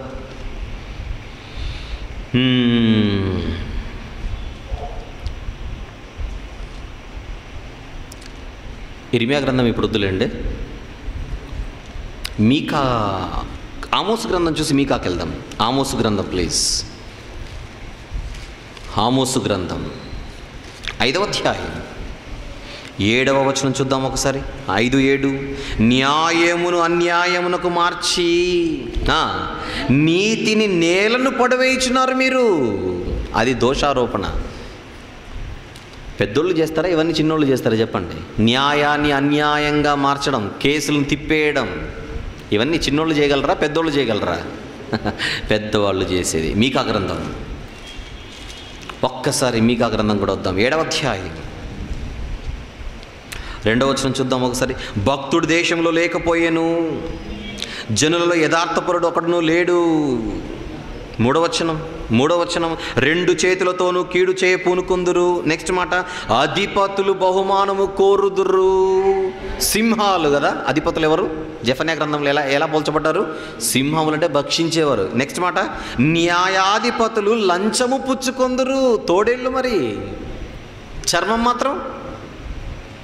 మాత్రం గొర్రె చర్మం. రాత్రుల్లో తోడేళ్ళలా కనపడుతున్నారంట. రాత్రుల్లో తోడేళ్ళు. రాత్రి అంటే రహస్యం. న్యాయాధిపతులు పబ్లిక్లోకి వచ్చి అడుగుతారేంటి? సీక్రెట్గానే అడుగుతారు. ఏంటి సూరిబాబు వచ్చే వారం నీదేదో కేసు ఉందంట కదా మా వాళ్ళు, ఒకసారి పర్సనల్గా ఇంటికి రా చెప్తా నీకు అన్నీ అంటాడు అనమాట. అది అప్పుడు ఈ సూరిబాబు పెద్దబాబు దగ్గరికి వెళ్తాడు. అప్పుడు పెద్దబాబు అంటాడు, మరి ఆలోచించుకో, అంతా నా చేతిలో ఉంది, ఏమైనా చేయగలను, కొంచెము నువ్వు మరి మేనేజ్ చేసుకోగలిగితే అని నేను మేనేజ్ చేస్తాను. నీ సైడ్ నువ్వు చూడు, నా సైడ్ నేను చూస్తాను.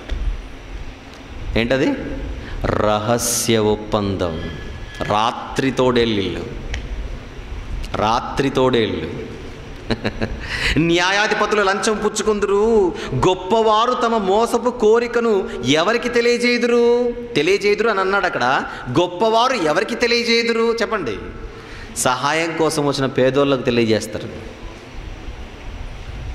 అలాగున వారు ఏకపట్టుగా నుండి దాన్ని ముగింతురు. మీకు అర్థం కావాలి ఈ మాట. అందరూ కలిసి ముంచుతారంట ఒకడిని, అందరూ కలిసి. అలాగున వారు ఏకపట్టుగా నుండి, మీకు మ్యాటర్ అర్థమవుతుందో లేదో, ఏకపట్టుగా నుండి అంటే ఉదాహరణ మీకు ప్రభుత్వం నుంచి ఏదో ఒక అవసరం ఉందండి. కార్డు అనుకోండి, లోన్ అనుకోండి, ఏదో ఒకటి అనుకోండి. అప్పుడు అంత ఈజీగా పని అయిపోతుందేంటి? ఏం చేయాలి? లోపలికి వెళ్ళి మేనేజర్తో ఏదో మాట్లాడతారు. మ్యాటర్ అంటారు, మీరు బయటికి వెళ్ళండి మీకు విషయం అర్థమవుతుంది. బయట క్లర్క్ ఎవరో ఉంటారు. ఏం లేదు, పని అయితే అవుతుంది, అవ్వదని కాదు ఇక్కడ, పని అయితే అవుతుంది. కాకపోతే ఒక నలుగురిని నువ్వు చూడాలి. ఎందుకంటే మరి లోను 1,00,000, మాకు కొంచెం లక్ష్యాలు ఉన్నాయి, అంతేనా? ఒక్క పంచి 10,000 నువ్వు సర్దు, 1,00,000 రాకపోతే నన్ను అడుగు. 10,000 ఎందుకు రా నీకు అని అడిగితే, 10,000 నేను ఒక్కడిని తింటానేంటి? నలుగురు ఒక 2,500 చిన్నసారికి ఇవ్వాలి, ఒక 3,000 పెద్దసారికి ఇవ్వాలి, ఒక 4,000 ఇచ్చి ఒక 500 నాకు లేకపోతే ఎట్లా బాస్? అందరూ ఏకపట్టుగా చదవండి అన్నమాట. అలాగున వారు ఏకపట్టుగా నుండి దానిని ముగింతురు. దేనిని? ప్రక్రియను. ఏ ప్రక్రియను? పేదోడును ముంచే ప్రక్రియ. భక్షించే సింహాలు, భక్షించే తోడేళ్ళందరూ. ఎక్కడ మీరు అనుకోవచ్చు ఇదంతా ఇప్పుడు వింటున్నాం కదంటే, ఎప్పుడెప్పటి నుంచో ఉంది అది ఇప్పుడు ఉంది. అదే జెఫన్యా గ్రంథం, మర్చిపోకు, మనం అక్కడే ఉన్నాం. జెఫన్యా గ్రంథము 3వ అధ్యాయము కదా. జెఫన్యా గ్రంథం 3వ అధ్యాయము 3-4 వచనంలో, దాని మధ్య దాని అధిపతులు గర్జన చేయు సింహములు, న్యాయాధిపతులు తోడేళ్ళు భక్షించేవాళ్ళు. అది అందుకే వాళ్ళని నేను టార్గెట్ చేస్తాను ఫస్ట్. వాళ్ళతో పాటు సందట్లో సడేమియాలాగా ప్రవక్తలు కూడా వాళ్ళకి యాడ్ అయిపోయారు. ఎందుకు? ప్రవక్తలకి ఏం కావాలి? పెద్దోళ్ళ దగ్గర ఉంటే 4 రాళ్ళు మేము రాల్చుకోవచ్చు, అంతేనా? జెఫన్యా లాంటి ప్రవక్తలు అందరూ ఉంటారా చెప్పండి? ఉన్నట్టుగా ముఖం మీద చెప్పేవాళ్ళు. నువ్వు మా బంధువు కదా, కొంచెం మంచి మాటలు చెప్పరాదంటే చెప్పను నేను. అది జెఫన్యా స్టైల్. ఉన్నది దేవుడు ఏం చెప్పన్నాడో అదే చెప్తాను నేను నీకు మామనవుతాను కదా, నువ్వు మామైనా పర్లేదు, బావైనా పర్లేదు, దేవుడు చెప్పమందే చెప్తాను. అది జెఫన్యా స్టైల్. కానీ ఆ రోజుల్లో వాళ్ళ మధ్య అబద్ధ ప్రవక్తలు కూడా ఉన్నారు. వీలేని స్టైల్, నువ్వు మామ ఆగమైనా పర్లేదు, రేపటి నుంచి మామలు అవుదాం అంతే. అంటే అర్థం ఏంటి? ప్రజలు ప్రవక్తల పైన డిపెండ్ అయి ఉంటారు కొన్ని విషయాల్లో. మీరు బాగా వినాలి, ఈ మాట చెప్తాను. మీకు సబ్జెక్ట్ మీకు అర్థమయ్యేలా ప్రజెంట్ చేయకపోతే మీకు మ్యాటర్ అర్థం కాదు. ఎలక్షన్లకు ముందు వినండి బాగా, ఇది ఎలక్షన్లకు ముందు ఎవరైతే అభ్యర్థులు ఉంటారో, ఏ పార్టీ వాళ్ళైతే నిలబడతారో, వీళ్ళు ఏం చేస్తుంటారో చెప్పండి, అప్పుడప్పుడు ఎవరెవరిని తీసుకొని వస్తే మీరు ఓట్లు వేస్తారో వాళ్ళని ముందు పెడుతుంటారు వీళ్ళు. ప్రజలు ఎవరిని చూస్తే ఓట్లు వేస్తారో ప్రజలను ఆకర్షించడానికి ప్రజల మధ్య మంచి పేరున్న వాళ్ళని తీసుకొని వస్తుంటారు. అప్పుడప్పుడు సినీ యాక్టర్లని చూసారా, ఎలక్షన్ క్యాంపెయిన్లో సినీ యాక్టర్లు పాల్గొంటారా? వాళ్ళకేం పని ఇప్పుడు మనతో? వాళ్ళని చూస్తే మనం ఓట్లు వేస్తామని. అప్పుడప్పుడు క్రికెటర్లను, ఇంకా కొంతమంది చెప్పండి, అప్పుడప్పుడు సెలబ్రిటీలను, ఇంకా బాగా చెప్పాలంటే అప్పుడప్పుడు కొంతమంది ఆధ్యాత్మిక గురువులను కూడా తీసుకొని వస్తుంటారు. చూసారా, ఆధ్యాత్మిక స్వామీజీలు, గురువులు, వీళ్ళు కూడా అప్పుడప్పుడు ఎలక్షన్ల క్యాంపెయిన్లలో కనపడుతుంటారా? ఆ ఓట్లేమని చెప్పరు, కానీ వాళ్ళని చూస్తే మీకు మ్యాటర్ అర్థం కావాలంతే. స్టేజ్ మీద ఆయన కనపడ్డాడంటే మీకు ఏమర్థం కావాలి? ఓహో, మన గురువు గారు ఈయనకనమాట, అట్లయితే మన ఓటు ఈయనకే. అది అక్కడ.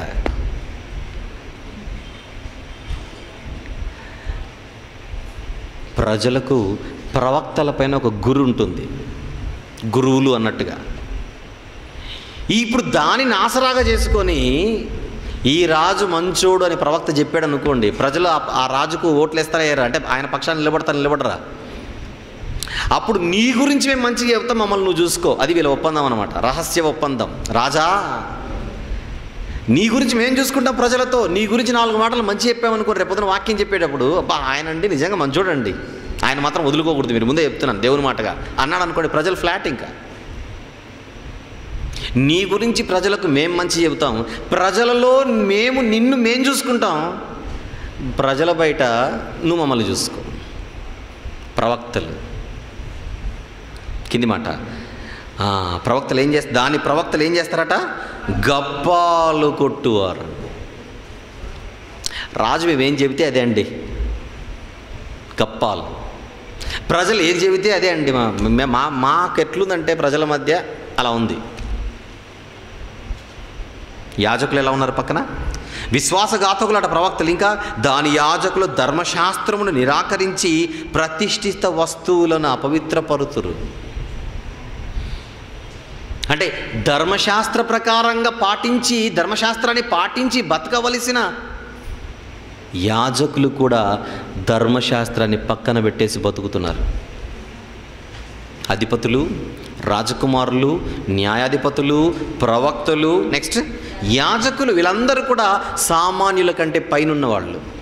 మంచైనా చెడైనా సామాన్య ప్రజలు ఎవరి వైపు చూస్తారు చెప్పండి? వీళ్ళ వైపు చూస్తారు. కానీ వాళ్ళే భ్రష్టు పట్టినప్పుడు దేవుడు ఖడ్గం రెడీ చేస్తున్నాడు బలికి. తొలి దెబ్బ. ఈరోజు ఏ దేశంలో చూసినా పరిపాలకులు నిజంగా మార్గదర్శకులుగా ఉన్నారంటారా? మాదిరికరంగా ఉన్నారంట చెప్పండి? ప్రజలను దోచుకునే వాళ్ళు ఎక్కువ మంది పరిపాలకులు కనపడతారే కానీ ప్రజలకు సేవ చేయడానికి వచ్చే పరిపాలకులు చాలా తక్కువ.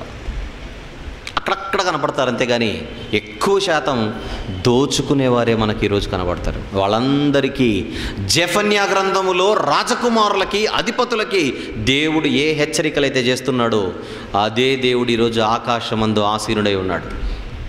ప్రజలకు జరుగుతున్న అన్యాయం ఆయన గమనిస్తూ రేపొద్దున మమ్మల్ని ఎవరు అడగరు అనుకుంటున్నారేమో వీళ్ళందరూ కూడా బలికి సిద్ధపడాలి. వీళ్ళందరూ దాని కొరకు వాళ్ళకు ఒక డే ఉంది. ఎలక్షన్లకు ముందు వచ్చి ప్రజల కోసం ఆ రక్తాన్ని ధారపోస్తామని వాగ్దానాలు చేసి వెళ్ళిపోయినటువంటి వీళ్ళందరూ కూడా ప్రజల రక్తాన్ని పీల్చుకొని తాగుతున్న క్రూరమైన సింహాలు, క్రూరమైన తోడేళ్ళు.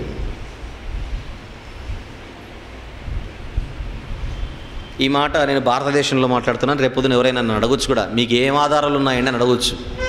ఆధారం లేకుండా మాట్లాడతానంటే ఇంత గట్టిగా.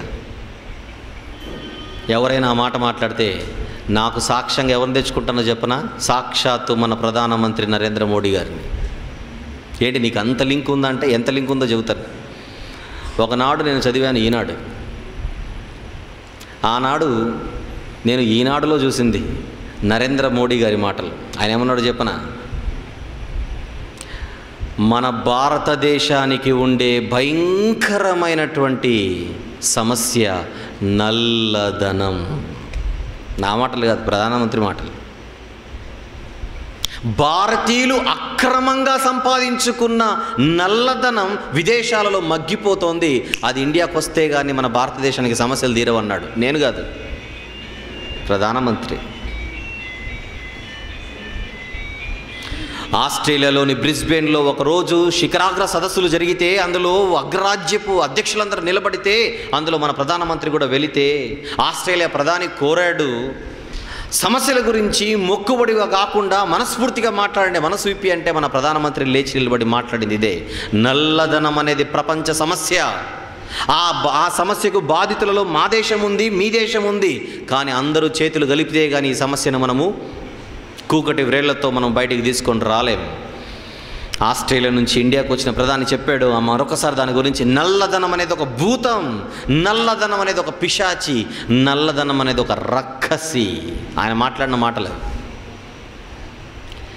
భారతదేశంలో పేదరికం నిర్మూలం అవ్వాలి అంటే, భారతదేశంలో ప్రజలకు న్యాయం జరగాలంటే బయట ఉన్న నల్లధనం రావాలి అన్నాడు ప్రధాని. అంతకంటే పెద్ద సాక్ష్యం నాకేం కావాలి? దారిని పోయి అనామకుడు కాదు కదా మాట నింది. అది చాలదా ఈరోజు నేను ఈ మాట మాట్లాడడానికి? ఎంత మాట అన్నాడండి ఎవరైనా అనుకుంటే ముందు ప్రధాని గారిని అడిగి నా దగ్గరికి రండి, మీకు అపాయింట్మెంట్ దొరికితే.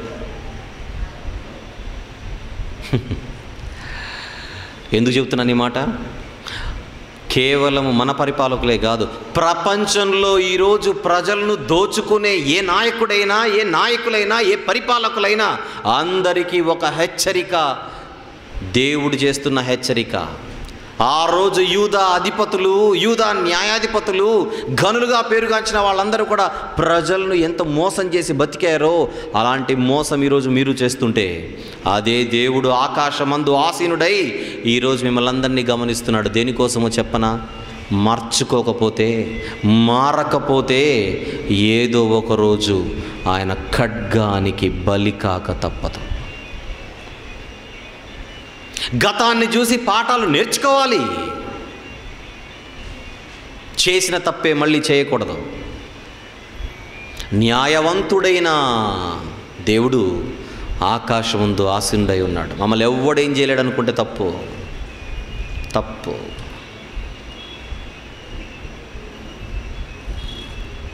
చచ్చిపోయే ముందైనా ఆయన ఖడ్గపు రుచి చూస్తారు, లేదంటే చచ్చిన తర్వాత ఖచ్చితంగా చూస్తారు, అందులో డౌట్ లేదు.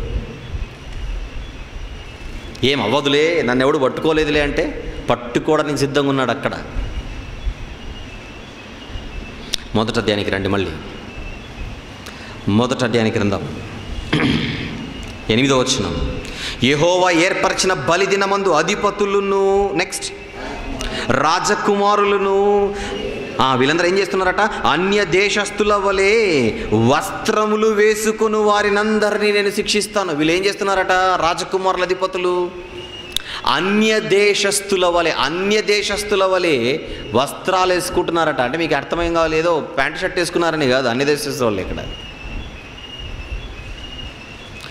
అన్యజనులు, ఆ రోజుల్లో అష్షూరీయుల పరిపాలన జరుగుతోంది అక్కడ.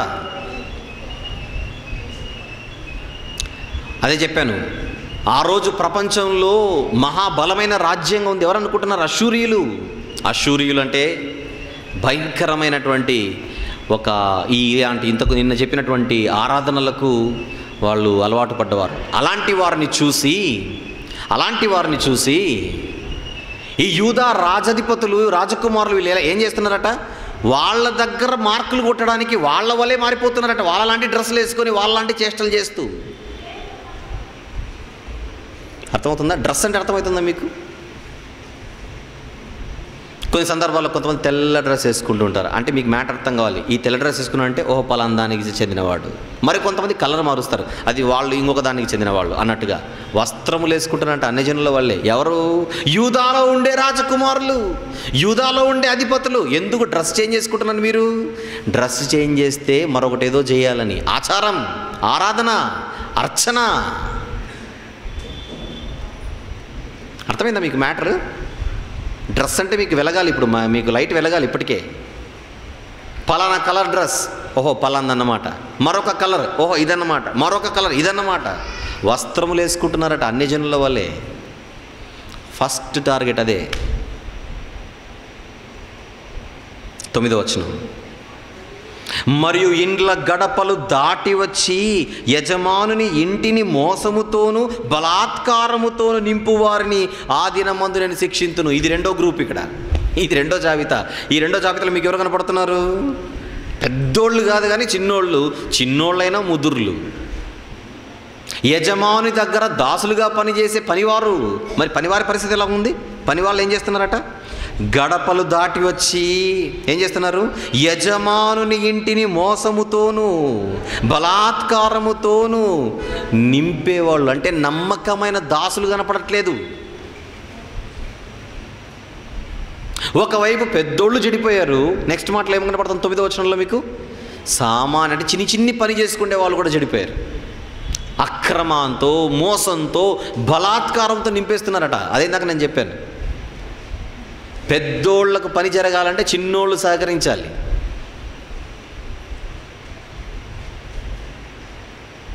యజమానుని ఇంటిని ఏం చేస్తున్నారట? బలాత్కారంతో నింపుతున్నారు. అంటే మీకు కరెక్ట్గా అర్థం కావాలంటే, ఒక గవర్నమెంట్ ఆఫీస్కి వెళ్ళారనుకోండి, పెద్ద సీట్లో ఉన్నాయన డైరెక్ట్గా నేను అడగడు. ఎవరి చేత అడిగిస్తాడు చెప్పండి? చిన్న సీట్లో ఉన్నాయని అడుగుతాడు.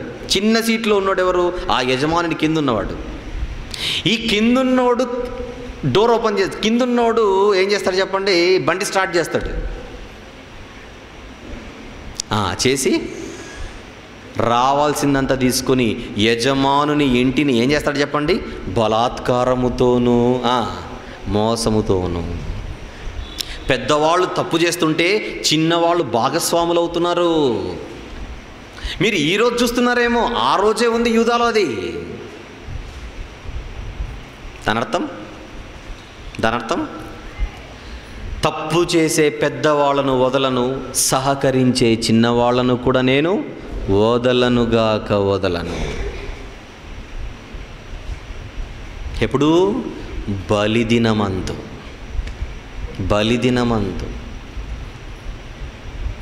అప్పుడు చిన్నోడు అనొచ్చు, ప్రవ్వా 10,000 ఇచ్చాడు ప్రవ్వా, నేను 1000 రూపాయలు తీసుకున్నాను, ఎందుకు కొడతావంటే అందుకే ఫస్ట్ వాణ్ణి కొట్టొచ్చాను నీ దగ్గరికి అనొచ్చు. రేపు పొద్దున పంచాయతీలో నేను 1000 రూపాయలే ప్రవ్వా తీసుకుందానంటే అందుకే ఫస్ట్ ముందు వాణ్ణి కొట్టి నీ దగ్గరకు వచ్చాను.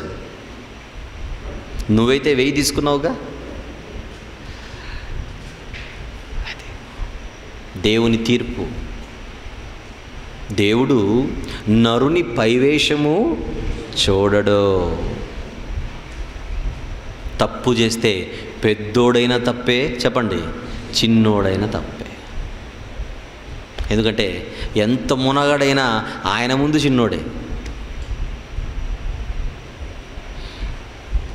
నేను బంగారు సింహాసనం ముందు కూర్చున్న రాజు నన్నే కొడతావంటే ఎవడికి రాజు? నువ్వు వాళ్ళకి రాజు, నాకు కాదు.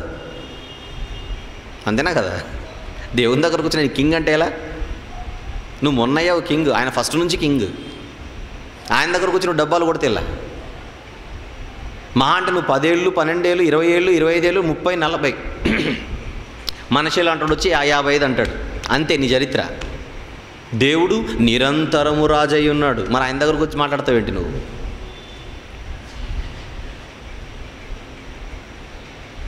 దేవుడు బలికి ఎప్పుడూ సిద్ధపడకూడదు. అంతవరకు దేవుణ్ణి తీసుకొని రాకూడదు. అది మీకు అది ఇక్కడ మనం నేర్చుకోవాలి. దేవుడు బలికి సిద్ధపడే స్థితికి మనిషి రాకూడదు. ఎందుకంటే ఆయన ఎంటర్ అయితే ఎలా ఉంటుందంటే ఇంకేముండదు అక్కడ, పంచాయతీ ఏముండదు. ఒక్కసారి డిసైడ్ అయిపోయారంటే ఇంక వాష్ అవుటే. ఆయన దగ్గరికి కేసు వచ్చిన తర్వాత ఈ కేసును వచ్చే నెల 11వ తారీఖు వాయిదా వేయడమైనది, ఇవన్నీ ఏముండవు ఇక్కడ. వాయిదాలు ఉండవు అక్కడ, వాయించడాలే. ఒక మాట చూద్దాం యోబులో సరదాగా. యోబు గ్రంథం తీద్దాం. 34వ అధ్యాయము, యోబు గ్రంథం 34, 23-24 వచనములు చూద్దాం ఒకసారి. 23-24. ఒకడు న్యాయ విమర్శలోనికి రాకముందు బహుకాలము అతనిని విచారణ చేయుట దేవునికి అగత్యము లేదు. చూసారా? అంటే మన భాషలో వాయిదాలు వేయాల్సిన అవసరం లేదని అర్థం. మళ్ళీ చదవండి మాట. ఒకడు న్యాయ విమర్శలోనికి రాకముందు బహుకాలం అతనిని విచారణ చేయడం దేవునికి అగత్యము లేదు. విచారణ లేకుండానే బలవంతులను ఆయన నిర్మూలము చేయుచున్నాడు, వారి స్థానమున ఇతరులను నియమించుచున్నాడు, వారి క్రియలను ఆయన తెలుసుకొనుచున్నాడు. అదే ఆయన కెపాసిటీ, అదే ఆయన కెపాసిటీ. తెలుసు కదా, రాజైన బెల్షస్సరు, ఈ తర్వాత జరుగుతుందిలేండి బెల్షస్సర్ది, కానీ మనకు తెలుసు కనుక ఒక మాట చెబుతున్నాను మీకు. దానియేలు గ్రంథంలో ఉంటుంది. ఏం చేశాడు? యెరూషలేములో దేవాలయంలో నుండి తీసుకుని రాబడినటువంటి ఆ యొక్క దేవాలయపు ఉపకరణములన్నిటిలో పాత్రలన్నిటిని తెప్పించుకొని పానీయము పోసి విందు చేయించుకొని ఏదో తాగాలని ప్రయత్నం చేశాడు. అప్పుడే దేవుని తీర్పు వెల్లడైపోయింది. మెనే మెనే టెకేల్ ఉఫార్సీన్. అర్థం కాలేదు, ట్రాన్స్లేట్ చేయమన్నాడు. వచ్చాడు డానియల్, నీ చాప్టర్ అయిపోయింది అన్నాడు. అంతే. ఓ నేను పెద్ద రాజును కదా అంటే ఈ రాత్రికి అవుట్ అన్నాడు ఆయన. ఇంకెక్కువ మాట్లాడకు. నువ్వు చక్రవర్తి అయితే ఎవడికి గొప్ప, నువ్వు రాజు అయితే ఎవడికి గొప్ప? ఇంట్లో చెప్పుకో నువ్వు రాజని, మీ ఊర్లో చెప్పుకో రాజని, నీ దేశంలో చెప్పుకో రాజని, నీ నియోజకవర్గంలో చెప్పుకో, నీ పరిధిలో చెప్పుకో. దేవుని దగ్గరకు వచ్చి కొట్టకు గప్పాలు. బైబిల్ ఏముంటుంది చెప్పనా? ఆ రాత్రికే బెల్షస్సరు హతుడాయేను. ఎందుకంటే దేవుడు నీ లెక్క చూడగా నీవు తక్కువగా కనబడితివి. బలి అలా ఉంటుంది. బలి జెఫన్యా గ్రంథంలో భలే. మరి ఏం చేద్దాం రండి మళ్ళీ జెఫన్యా 9వ వచనం. యజమానుని ఇంటిని మోసముతోనూ ఇంకా బలాత్కారముతోనూ నింపువారు ఏం చేస్తారంటే వారిని దేవుడు శిక్షిస్తాడు. 8వ వచనంలో గనులు, 9వ వచనంలో చిన్నోళ్ళు. అదేనా?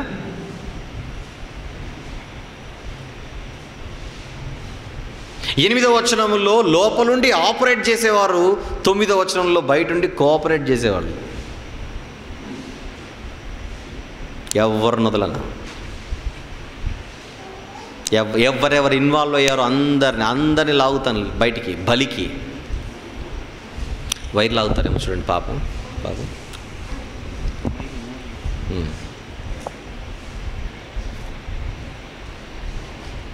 రైట్. 10వ వచనం, జెఫన్యా గ్రంథం 1వ అధ్యాయం 10వ వచనం. ఆ దినమందు మత్స్యపు గుమ్మములో రోదన శబ్దం, పట్టణపు దిగువ భాగమున అంగలార్పు వినబడును. ఏ దినం? బలి రోజున, బలి దినం. మత్స్యపు గుమ్మం ఏంటి? మత్స్యపు గుమ్మం ఏంటి అంటే కొంతమందికి అర్థం కాకపోవచ్చు. మత్స్యపు గుమ్మం ఏంటి? గుమ్మం అంటే ద్వారం.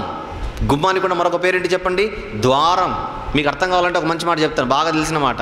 యెరూషలేములో గొర్రెల ద్వారము దగ్గర బెతెస్దా అనే కోనేరు కలదు. ఏమన్నా మీకు గుర్తొచ్చిందా? ఈ మాట గుర్తుందా? ఎక్కడ ఉంటుంది అది? యోహాను సువార్త. యోహాను సువార్తలో అంటే మీకు వచ్చి ద్వారాల పైన ఏవో నెహెమ్యా గ్రంథంలో తీసాను అనుకోండి, మాకు తెలియదు దాని మీద నాలెడ్జ్ అన్నారనుకోండి, మళ్ళీ నెహెమ్యా గ్రంథం తీయాల్సి వస్తుంది అప్పుడు. అందుకే కొంచెం మీకు యెరూషలేము చుట్టూ ప్రాకారం ఒకటి ఉంటుంది. 5వ అధ్యాయం 2వ వచనం యోహాను సువార్త. 5వ అధ్యాయం యోహాను సువార్త 2వ వచనం. యెరూషలేములో గొర్రెల ద్వారము దగ్గర, గొర్రెల ద్వారం అంటే గొర్రెల గుమ్మం అని కూడా అనుకోవచ్చు మీరు. గొర్రెల ద్వారము దగ్గర హెబ్రీ భాషలో బెతెస్దా అనబడిన ఒక కోనేరు కలదు, దానికి 5 మంటపములు కలవు. గుర్తొచ్చిందా? యెరూషలేములో గొర్రెల ద్వారం ఉంది అంటే మీకు అర్థం కావాల్సింది, యెరూషలేము పట్టణము చుట్టూ ఒక ప్రాకారం ఉండేది పట్టణానికి సెక్యూరిటీగా. ఆ ప్రాకారానికి గుమ్మాలుండేవి, ఆ ప్రాకారానికి ద్వారాలుండేవి. ఒక్కొక్క ద్వారానికి ఒక్కొక్క పేరు. ఒక గుమ్మానికి ఏమో గొర్రెల గుమ్మం లేదా గొర్రెల ద్వారం, మరొక గుమ్మానికి ఏమో చేపల గుమ్మం, ఇంకొక మాటలో మత్స్యపు గుమ్మం, ఫిష్ గేట్ అంటాం దాన్ని. మరొకటి షీప్ గేట్, గొర్రెల ద్వారం. ఫిష్ మార్కెట్ ఉంటుంది అక్కడ ఫిష్ గేట్ దగ్గర, అందుకు దాని పేరు ఫిష్ గేట్. రోదన ధ్వని ఎక్కడ వినపడుతుంది అంటున్నాడు చూడండి అక్కడ జాగ్రత్తగా. ఆ దినమందు మత్స్యపు గుమ్మములో రోదన శబ్దం వినపడుతుంది. మత్స్యపు గుమ్మం ఎక్కడ ఉంటుంది? యెరూషలేము ప్రాకారములో మత్స్యపు గుమ్మం ఎక్కడ ఉంటుందంటే ఉత్తరాన ఉంటుంది. ఉత్తరాన. నెహెమ్యా గ్రంథపు వివరణ అని ఒకటి ఇచ్చాను గ్రంథంపై. ఉందా? వీడియో ఉందా నాన్న? పిల్లలు స్టాల్లో ఉన్న వాళ్ళు చెప్పాలి. వీడియో ఉందా? నెహెమ్యా గ్రంథం. రైట్. ఈసారి నెక్స్ట్ టైం వచ్చినప్పుడు నెహెమ్యా గ్రంథం ఉంటే తీసుకోండి. అందులో ఈ ద్వారాలన్నిటి గురించి వివరించాను. నెహెమ్యా గ్రంథపు వివరణ. ఈ ద్వారం మత్స్యపు గుమ్మం ఏదైతే ఉన్నదో, ఈ మత్స్యపు గుమ్మం అనేది యెరూషలేముకు ఉత్తరాన ఉంటుంది, అంటే పైన ఉంటుంది. బాగా విందాం. ఉత్తరాన ఉంటుంది. యెరూషలేము పట్టణంలోనికి ప్రవేశం అక్కడి నుంచే జరగాలి. ఉత్తరం నుంచే జరగాలి. ఉత్తరం నుంచే జరగాలి. రోదన ధ్వని ఎక్కడట? యెరూషలేము ప్రవేశ ద్వారం ఏదైతే ఉన్నదో, యెరూషలేము పట్టణంలోనికి ఎవడైనా రావాలంటే ప్రవేశ ద్వారాలు ఏవైతే ఉన్నావో అక్కడ రోదన ధ్వని. పైన రోదన ధ్వని. ఉత్తరం అంటే పైన. పైన రోదన ధ్వని. నెక్స్ట్ పట్టణపు దిగువ భాగం అంగలార్పు వినపడుతుంది. అంటే ఓవరాల్గా పైన నుంచి కింది వరకు, నడినెత్తు నుంచి అరిపాదం వరకు అంతా ఏడుపే. ఎక్కడ? యెరూషలేములో. ఎప్పుడు? బలిదినాన. మత్స్యపు గుమ్మం అంటే ఏంటి అనగానే మీరు మొత్తం అదంతా ఆలోచించాలి. అర్థమవుతుందా? బైబిల్ ఎలా చదవాలో మీకు అర్థమవుతుందా? మీరు టార్గెట్ పెట్టుకొని 6 నెలల్లో బైబిల్ పూర్తి చేసేయాలి, సంవత్సరంలో పూర్తి చేసేయాలంటే జెఫన్యా గ్రంథం నిన్నటి నుంచి మనం పట్టుకుంటే 10వ వచనానికి సరిగ్గా రావట్లేదు. ఇంకా మనం చదువుకుంటూ వెళ్ళిపోతే బైబిల్ మనకు ఎలా అర్థమవుతుందని చెప్పండి? ఆగాలి, ఆలోచించాలి, ఆ అర్థమయ్యేంత వరకు ఆలోచించాలి. నేను చెప్పాను కనుక మీకు అలా అర్థమవుతుంది, కానీ చెప్పకపోతే మీకు ఏమైనా అర్థమవుతుందో చెప్పండి. జనరల్గా చెప్పండి, ఉన్నమాట చెప్పండి. మత్స్యపు గుమ్మం అన్నాడేంటి? అప్పుడు యెరూషలేం పట్టణం చుట్టూ ఆ యొక్క ప్రాకార రూపం ఎలా ఉంటుందో మీరు ఆలోచించాలి. అది మత్స్యపు గుమ్మం అంటే అప్పుడు మనకు వెలుగుతుంది.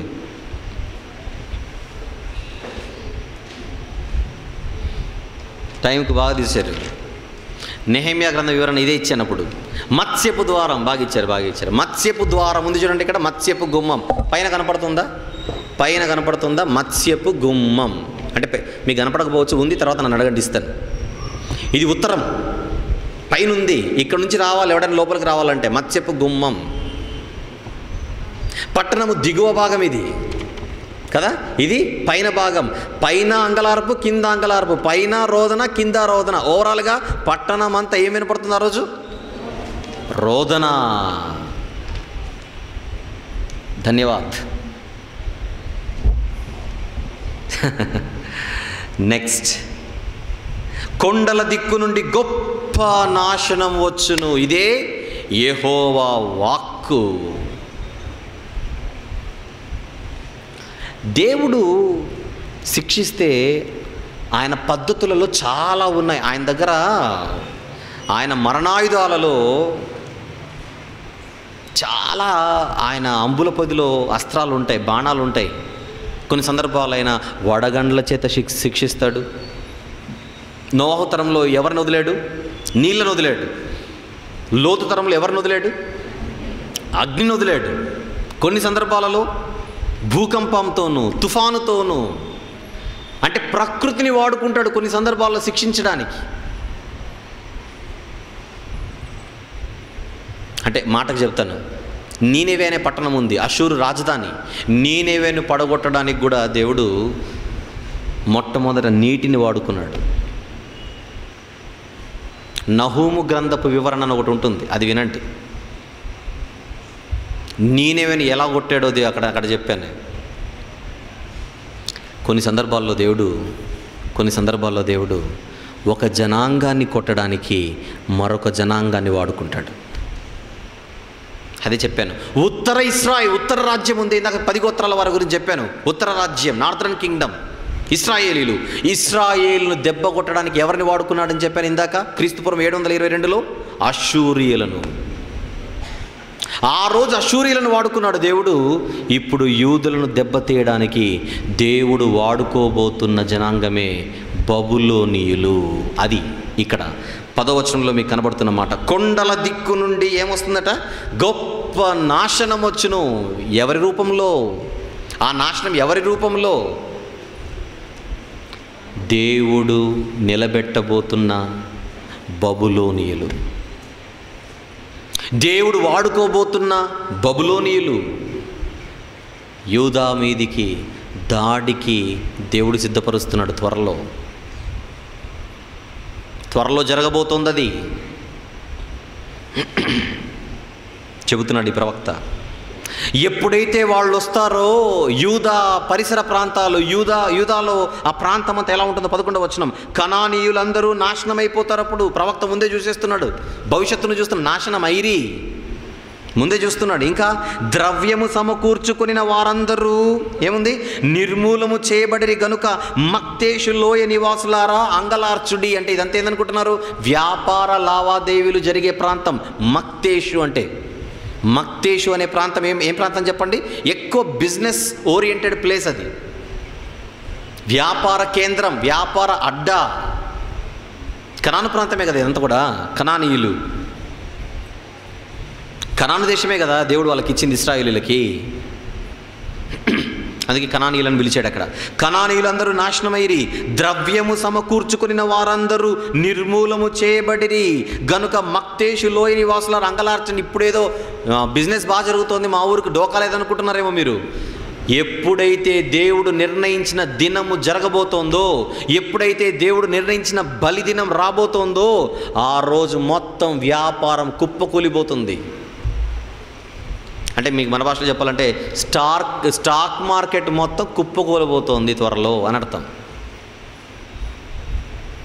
మార్కెట్ మొత్తం పడిపోబోతోంది. అంటే ఓవరాల్గా నాశనం ఏ లెవెల్లో వస్తుందంటే మొత్తం సమూల నాశనం అంటాను దాన్ని. ఒక రంగం కాకపోతే ఇంకొక రంగం నిలబడింది అనడానికి లేదు. సునామీ వస్తే ఎట్లయితే మొత్తం క్లీన్ స్వీప్ చేసి వెళ్ళిపోతుందో ఆ లెవెల్లో రాబోతోంది. పరిపాలకులను తీసేస్తున్నాడు. ఇంకా రాజకుమారులు, అధిపతులు, న్యాయాధిపతులు, అబద్ధ ప్రవక్తలు, అబద్ధ యాజకులు, సహకరించే చిన్నోళ్ళు, ఇంకా మొత్తం బిజినెస్ మొత్తం కొలాప్స్ అయిపోతుంది త్వరలో. అమ్ముకోవడానికి నువ్వు ఉండవు, కొనడానికి ఎవడు ఉండడు అక్కడ.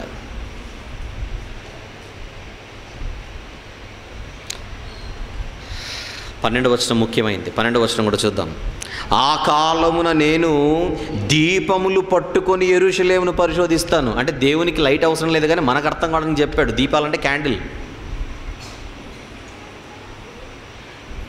బల్బు చెప్పొచ్చు కదా అని అంటే ఆ రోజులో ఎలక్ట్రిసిటీ లేదు. మరి వాళ్ళకి అర్థం కావాలంటే దీపాలే చెప్పాలి. క్యాండిల్స్ అంటాం ఇంగ్లీష్లో. దేవుడు ఏమంటున్నాడు? క్యాండిల్ పట్టుకొని వెతుకుతాను. అంటే మనకు అర్థం కావడానికి భాష అది. అంటే చీకట్లో కనపడదా, దేవుని కనకూడదు అక్కడ. మనం ఏదైనా దొరకాలంటే ఏం చేస్తాం చెప్పండి? రాత్రుల్లో దీపం పట్టుకొని వెతుకుతాం, దొరికేంతవరకు వెతుకుతాం. ఏం చేస్తాడంటే 12వ వచనంలో దేవుడు, నేను దీపములు పట్టుకొని యెరూషలేమును పరిశోధించును. అలా పరిశోధిస్తే నాకు ఖచ్చితంగా ఎవరు దొరుకుతారంటే కొంతమంది ఉన్నారు. ఇంకా ఎవరు? ఇల్లు మడ్డి మీద నిలిచిన ద్రాక్షారసము వంటి వారు ఉన్నారు కొంతమంది. మడ్డి మీద నిలిచిన ఎవరట? ద్రాక్షారసం. మడ్డి మీద నిలిచిన ద్రాక్షారసం అంటే, మడ్డి అంటే తెలుసు కదా మీకు. మనం టీ కానీ కాఫీ కానీ తాగి అంత అయిపోయిన తర్వాత గ్లాస్లో కింద కొంచెం ఆ పౌడర్ లాగానే ఉండిపోతుంది చూసారా, దాన్ని మడ్డి అని అంటాం. అది పిండినా కూడా మళ్ళీ బయటికి తీసి కొన్ని చుక్కలు రాలొచ్చు, అంతేనా? మనం ఆ మడ్డిని అలా పిండినా ఒక చుక్కనో 2 చుక్కలో రాలొచ్చు. మీరు పిండితేనే వచ్చేది, లేకపోతే అక్కడే ఉంటుంది ఆ చుక్క. మీకు అర్థమవుతుందో లేదో? మడ్డి మీద ద్రాక్షారసం అంటే మీకేంటో మీకు ఎక్స్ప్లెయిన్ చేయడానికి చెప్తున్నాను ఇక్కడ. ద్రాక్షారసం చేసిన తర్వాత గ్రేప్ జ్యూస్ అండి. గ్రేప్ జ్యూస్ అంత అయిన తర్వాత పిప్పి మొత్తం పక్కన ఉంటుంది కదా, ద్రాక్ష పిప్పి. ఇంకా పడేస్తాం దాన్నే మడ్డి అంటాం. కానీ మళ్ళీ దాన్ని తీసుకొని అలా అనండి చేత్తో, కనీసం ఒక 4 చుక్కలు రాలవా చెప్పండి? రాలుతాయిగా. నువ్వు పిండితేనే రాలుతుంది, కానీ లేదంటే అక్కడే సెటిల్ అయిపోతుంది అది. అంటే మడ్డి మీద ఉన్న ద్రాక్షారసం తొణకదు, లేకుంటే ఎక్కడికి వెళ్ళదు, అక్కడే ఉంటుంది. మళ్ళీ చెప్తున్నాను, మడ్డి మీద ద్రాక్షారసం ఎక్కడికి వెళ్ళకుండా అక్కడే ఉంటుంది. అలాంటి వాళ్ళు ఉన్నారంట వాళ్ళ మధ్య, యూదుల మధ్య. ఎక్కడికి వెళ్ళకుండా అక్కడే ఉందంటే, ఎక్కడికి వెళ్ళకుండా ద్రాక్షరసం అక్కడే ఉంది అని ఆ మడ్డి మీద ఉన్న ద్రాక్షరసంతో పోలుస్తున్నాడంటే వీళ్ళెవరో చెప్పనా, ఎక్కడికి వెళ్ళని సోమరిపోతులు. అర్థమవుతుందా?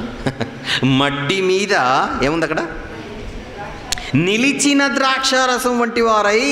వీళ్ళంట అస్సలు కదలరు, కుడికి కానీ ఎడం కానీ కూర్చున్న చోట అలానే ఉండి వీళ్ళు బోధించుకుంటుంటారంట. ఏమైనా యెహోవా మేలు చేయడు, కీడు చేయడు. అంటే దేవుడు ఉన్నా ఆయన ఏం పట్టించుకోడండి, ఆయన ఏం పట్టించుకోడండి. మనకు బాగలేకపోయినా ఆయన చూడు, మనం చెడిపోయినా ఆయన పట్టించుకోడు అనేవాళ్ళు ఉన్నారంట కొంతమంది. మేలైనను యెహోవా మేలైనను కీడైనను చేయువడు కాడని మనస్సులో అనుకునే వాళ్ళు బయటికి కాదు, మనస్సులో అనుకునే వాళ్ళు ఉన్నారంట. సోమరిపోతులు ఉదాసీనంగా, అంటే ఒక రకంగా చెప్పాలంటే ఆత్మీయంగా నిర్జీవంగా ఉన్నారు వీళ్ళు. ఆత్మీయ సోమరితనం. దేవుని విషయంలో వీళ్ళ ఆలోచనలు ఎలా ఉన్నాయి? దేవుని కొరకు నిలబడాలి, దేవుని కొరకు కష్టపడాలి, దేవుణ్ణి ఆనందింపజేసే పని మనం చేయాలి. ఇవన్నీ ఏముండదు. ఎక్కడ వేసిన గొంగళి చెప్పండి అక్కడే, అది మడ్డి మీద ద్రాక్షరసం. ఎందుకో ఈ కేటగిరీ చూస్తుంటే మీకు ఎవరో కనబడాలి. పైనన్నీ ఒక ఎత్తు, ఈ 12వ వచనంలో కనపడుతున్న ఒక్క గ్రూప్ ఏదైతే ఉందో ఏంటంటే వీళ్ళు ఆత్మీయ సోమరులు. దేవుని పని అంటే అసలు బయటికి రారు, దేవుని కార్యాలంటే అసలు కాళ్ళు కదలవు, దేవుని కార్యాలంటే అసలు ఏమాత్రం ఆసక్తి ఉండదు. ఏదో ఆదివారం వెళ్దాం లేండి, అది కూడా 9:30కి ఆరాధన కార్యక్రమం మొదలవుతుంది, మనం 10:30కి వెళ్ళినా పర్లేదు, అడిగేవాడు ఎవడు ఉండడు. నిర్లక్ష్యం. మీకు అర్థమవుతుందా? ఇలాంటి కేసులు ఈరోజు మన సంఘాలలో ఉన్నాయా లేదా చెప్పండి. 9:30కు పాస్టర్ గారు వచ్చి కూర్చుంటారు, ఆయన ఒక్కడు పాపం, ఆయన్ని అన్నీ పరుచుకోవాలి, ఆయన అన్నీ చేసుకోవాలి, మైకులు పెట్టుకోవాలి, ఆయన ఒక్కటి ఇంకా ఎదురు చూడాలన్నమాట. ఇలా 9:30కు ఒక ముగ్గురు 10కి వస్తారు, ఒక నలుగురు 10:30కు వస్తారు. అందరు నిండాలంటే 11, 11:30 అయితే కానీ మందిరం నిండదు. వీళ్ళందరూ ఎవరు చెప్పండి? ఎవరు? మడ్డి మీద ద్రాక్షారసం. ఏమనుకుంటారంటే ఇంట్లో వీళ్ళు ఏమనుకుంటారు చెప్పండి? 9:30కి కదా వాళ్ళ క్లాక్ చూస్తారనమాట. ఎవరు వచ్చింటారు, ఆయన తప్ప ఎవరు ఉండరు, మనం ఎందుకు పోవాలి. మనస్సులో అనుకొందరు, బయటికి ఏమనరు, వాళ్ళ క్లాక్ చూసి అనుకుంటారు అనమాట. పర్లేదు ఇంకేముంది, 10 o'clock వేడి నీళ్ళు పెట్టి అంటాడు బయలు హాల్లో నుంచి. ఎప్పుడు 9:30కి, 10 గంటలకు స్నానం, 10:30కు ఫ్రెష్ అప్ అయ్యి 10:30కు టిఫిన్ తిని ఆరాంగా వస్తాడనమాట. హాయిగా అలా 11కి వస్తాడు, బైబిల్ లేకోకుండా. మళ్ళీ ఏం ఉద్ధరించడానికో. ఒకవేళ బైబిల్ తీసుకొని వచ్చినా మళ్ళీ బైబిల్ అలానే క్లోజ్ చేసి పెడతాడనమాట. అలా క్లోజ్ చేసి పెడతాడు. పాస్టర్ గారు ఏ రెఫరెన్స్ చెప్పినా తీయడు, ఎందుకంటే ఏ పుస్తకం ఎక్కడుందో అడ్రస్ తెలియదు సరిగా.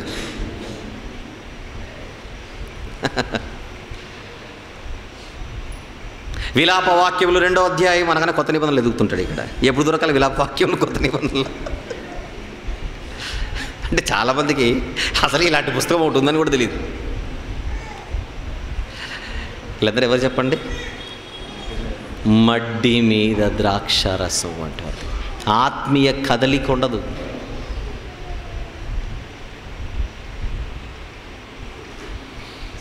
ఏమనుకోకుంటే ఒక జనరల్గా మాట్లాడుతున్నా ఒక మాట. వాక్య ధ్యాన సదస్సులు చిలుకూరు మొత్తం బ్యానర్లు, పోస్టర్లు, ఎంత హంగామా ఉన్నాయి చూడండి. మొత్తం పెద్ద పెద్ద సెంటర్లలో మీకు పెద్ద పెద్ద బ్యానర్లు కనపడుతున్నాయి, పోస్టర్లు కనపడుతున్నాయి, అన్నీ కనపడుతున్నాయి. చాలామంది ఏమనుకుంటారు చెప్పనా? 3 రోజులు కదా, మొదటి రోజు పోకున్నా పర్లేదు. మడ్డి మీద ద్రాక్షారసం. ఏం బ్రదర్ ఈరోజు మీటింగ్కి వెళ్తున్నా అంటే, బాగా చెప్పాడో లేదో రేపు వచ్చి చెప్పు, వీలైతే వస్తాను. అప్పుడు మీరు వెళ్ళి నా గురించి మార్కులు వేస్తే కానీ వాళ్ళు రారు. ఇప్పుడు అంతేనా? రెండో రోజు నిన్న బాగానే చెప్పాడట, ఈరోజు కుదరకపోవచ్చు, రేపు వెళ్ళేసి వినేసి వద్దాం. ఏం సాధించడానికి రేపు వచ్చి ఇక్కడికి? ఏం సాధించడానికి? నువ్వు రేపు వస్తే నీకు మనషి అర్థం కాడు, నువ్వు రేపు వస్తే నీకు ఆమోని అర్థం కాడు, నువ్వు రేపు వస్తే మడ్డి మీద ద్రాక్షరసం అర్థం కాదు, నేను చెప్పింది నీ గురించి.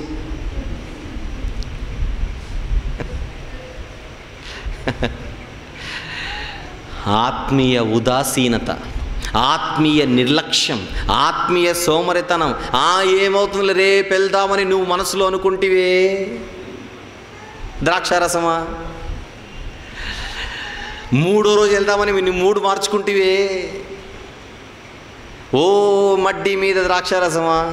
నీకు ఒక శుభవార్త, యెహోవా దినము వచ్చును. ఏం చేస్తారంటే వచ్చి అలా మనసులో అనుకుని వారిని ఏం చేస్తాడంట దేవుడు శిక్షిస్తాడు. వదలడు. మనసులో అనుకున్న పట్టుకుంటాడా? మరి ఏం చేయాలి? ఆయన కెపాసిటీ అది. నేను మనసులో అనుకుంటే మా ఇంట్లో ఎవరికి తెలియదే, నీ ఇంట్లో తెలియకపోయినా ఆయనకు అన్నీ తెలుస్తాయి. ఎందుకంటే ఆయన మన హృదయము కంటే అధికుడు. అంటే నువ్వు నోటితో అనే పాపం చేయాల్సిన అవసరం లేదు, నువ్వు మనసులో అనుకుంటే చాలు, రికార్డ్స్లోకి వెళ్ళిపోతుంది. పలానా రోజు పలానా మాట అనుకున్నాడు నా గురించి. ఏమనుకున్నాడు? దేవుడు ఏం చేస్తాడు అనుకున్నాడా? అనుకున్నాడు, రాసేయి.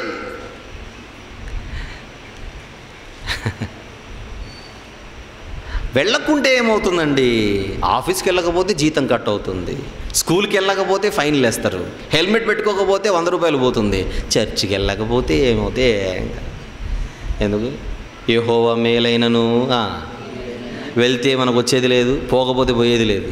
కీడైనను ఆయన ఏం చేయడు. యెషయా గ్రంథం 57. నిద్ర వస్తుంది ఎవరికైనా? నా లెక్కన నాకు మీకంటే ఎక్కువ రావాలి. ఉదయం నుంచి మాట్లాడుతున్నాను. యెషయా గ్రంథం 57 చూడండి, ఒక మాట పంపిస్తలేండి, భయపడకండి. 11వ వచనం, యెషయా గ్రంథం 57:11. ఎవనికి జడిసి భయపడినందున ఆ సంగతి మనస్కరింపకపోతివి, నీవు కళ్ళలాడి నన్ను జ్ఞాపకము చేసుకొనకపోతివి, బహుకాలము నుండి నేను మౌనంగా ఉండినందుననే కదా ద్రాక్షరసమా నీవు నాకు భయపడుటలేదు. లింక్ ఎలా ఉందో చూడండి, కరెక్ట్గా పడుతుంది. రెఫరెన్స్ ఇస్తే కరెక్ట్గా పడాలి. ఓ మడ్డి మీద ద్రాక్షారసమా, నేను చాలా కాలం నుంచి సైలెంట్గా ఉన్నందుకే కదా నువ్వు నాకు భయపడడం లేదు, అంతేనా? నేను సైలెంట్గా ఉంటే నువ్వేమనుకున్నావు? ఈయన సైలెంట్గా ఉండేవాడే కానీ వైలెంట్గా ఎప్పుడు మారాడనుకున్నావు కదా. నా వైలెన్స్ ఏందో చూపిస్తానంటున్నాడు ఇక్కడ. 50వ అధ్యాయం యెషయా గ్రంథం, కీర్తనల గ్రంథం. మరొక మాట, కీర్తనల గ్రంథం 50:21 వచనం చూద్దాం ఒకసారి. కీర్తనల గ్రంథము 50వ అధ్యాయం 21వ వచనం. నువ్వు నాకు ఇష్టము లేని పనులు ఎన్నో చేసినను నేను సైలెంట్గా నువ్వు మారతావేమో అని, కానీ నువ్వేమనుకున్నావు? అందుకు నేను కేవలం నీ వంటి వాడని నువ్వు అనుకున్నావు. నువ్వు మారతావని నేను అనుకున్నాను, నువ్వేమనుకున్నావు? మేలైనను కీడైనను ఆయన ఏం చేయలేడని నువ్వు అనుకున్నావు. ఇప్పుడు నేనేంటో చెప్పాలి కదా నీకు. కింది మాట, అయితే నీ కన్నుల ఎదుట నువ్వు చేసినవన్నీ నేను వరుసగా అంటే అన్నీ నోట్ చేసుకుంటున్నాను అక్కడ. వరుసగా అంటే అర్థం ఏంటి చెప్పండి? ఫస్ట్ నువ్వేం చేసావు, సెకండ్ ఏం చేసావు, థర్డ్ ఏం చేసావు, మొత్తం వరుసగా ఉంచి నేను గద్దిస్తాను. ఉంచి గద్దిస్తాను. నువ్వు మాట్లాడలేవు ఇంకా. నేను ఇంకా యాక్షన్ మొదలు పెడితే నువ్వేం మాట్లాడలేవు ఇక. నేను సైలెంట్గా ఉండేసరికి నువ్వేమనుకున్నావు? యెహోవా మేలైనను కీడైనను చేయువాడు కాడు. ఇకపోతే నేను ఎంటర్ అయితే సీన్ ఎలా ఉంటుందో ఒక్కసారి నీకు తెలియాలని కింది మాట చెప్తున్నాడు చూడండి. 22వ వచనం, దేవునిని మరచువారులారా యెహోవా మేలైనను కీడైనను చెయ్యడని ఒకరు అనుకుంటుంటే, నెక్స్ట్ మాట, లంచాలు గోరే అధిపతులుంటే, భక్షించే తోడేళ్ళుంటే, అందరూ ఒక్కపాటుగా ఉన్నపాటుగా న్యాయాన్ని అన్యాయంగా మార్చి బతికే వాళ్ళందరూ ఉంటే, మీరందరూ దేవుణ్ణి మర్చిపోయారు. మరి దేవుణ్ణి మరచువారులారా, దీనిని మీరు మనసులో పెట్టుకోవాలి. లేకపోతే నేను మిమ్మును చీల్చేస్తాను. అలానే ఉందా? వేరే మాట ఏమైనా ఉందా? అదే ఉంది. నేను మిమ్మల్ని చీల్చివేయుదును, నేను ఎంటర్ అయితే, నేను చీల్చడం మొదలు పెడితే, నెక్స్ట్ మాట, తప్పించువాడు ఎవ్వడు దొరకడు మీకు. ఎవ్వడు.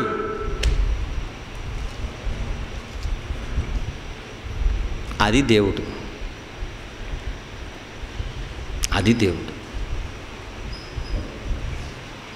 ఏ దేవుడు? నిన్న నేడు నిరంతరము ఏకరీతిగా ఉన్న దేవుడు. అంతేనా? ఆయన నిరంతరము ఘనమైన మహారాజుగా ఉన్న దేవుడు. ఇంకో విషయం చెప్తాను, ఆయనకు బలము తగ్గడము పెరగడం ఇవన్నీ ఉండవు. ఆయన పేరే సర్వశక్తి గల దేవుడు. మనకు అవన్నీ ఉంటాయి. ఈ మధ్య జిమ్ పోవట్లేదు, వాళ్ళ వీక్ అయిపోయినాను, అవన్నీ అవసరం లేదు దేవునికి.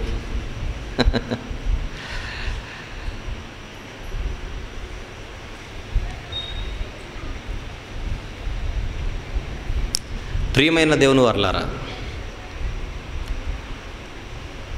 దేవుని పని, వాక్యము, దేవుని మనస్సు, దేవుని చిత్తం, దేవుని ఇష్టం, ఆయన మనసులోని వేదన, ఇవన్నీ వాక్యంలో చదువుతూ నేర్చుకునే స్థితిలో మనం లేమా? ఒకవేళ అలాంటి సోమరతనం మనలో కూడా కనబడుతుందా? నేను ఈ మాట చెబుతున్నప్పుడు ఎవరినో ఆలోచించకండి. ప్రతి ఒక్కరూ కూడా మీ వ్యక్తిగత జీవితాన్ని ఆలోచించండి. దేవుని పని విషయంలో లేదా మీ ఆత్మీయ జీవితంలో మీ మనస్సాక్షి మీరు సోమరులుగా ఉన్నారు అని ఏమైనా దోషారోపణ చేస్తుందా? ఒకవేళ అవును అనేది మీ జవాబైతే, ఈ రాత్రి మీకోసం ఈ మాటలు ఇస్తున్నాడేమో దేవుడు. ఆలోచించండి. నేను ఉండవలసినంత స్థితిలో లేను, కాలమును బట్టి చూచితే నేను మంచి అనుభవం సంపాదించిన వాడుగా ఉండవలసి ఉండగా నేను ఇంకను పసిబాలుడునే ఉన్నాను అని మీ మనసు అంటుంటే మీకోసమే మాట. దేవుడు చూస్తూ సైలెంట్గా ఉన్నాడు. దేనికోసమో చెప్పనా? మనం మారతామేమో అని. ఈ మాటల ద్వారా అయినా మనలో మార్పు వస్తుందేమో అనే ఆలోచన, ఆశ దేవునికి ఉంది కనుకనే సైలెంట్గా ఉన్నాడు. ఇలాంటి మాటలు ఎన్ని మార్లు మీరు విని ఉండొచ్చు, ఇలాంటి హెచ్చరికలు ఎన్ని మార్లు మీ యొద్దకు వచ్చి ఉండొచ్చు. అయినా మారకపోతే, ఎన్ని మార్లు గద్దించినను లోబడకపోతే తప్పదు బలి. అర్థమవుతుందా మీకు? జెఫన్యా గ్రంథం ఎక్స్ప్లెనేషన్ అది ఫస్ట్ది, విన్న తర్వాత అప్లికేషన్ ఇది రెండోది. తెలియాలి. బైబిల్లో ఏది చదువుతున్నా ఎవరికో జరిగింది మాకు స్టోరీ చెప్తున్నాడు అనుకోకూడదు. మీరు హిస్టరీ చదివేటప్పుడు మన స్టోరీ ఆలోచించాలి. మనం ఇది history, what is my story అనుకోవాలి.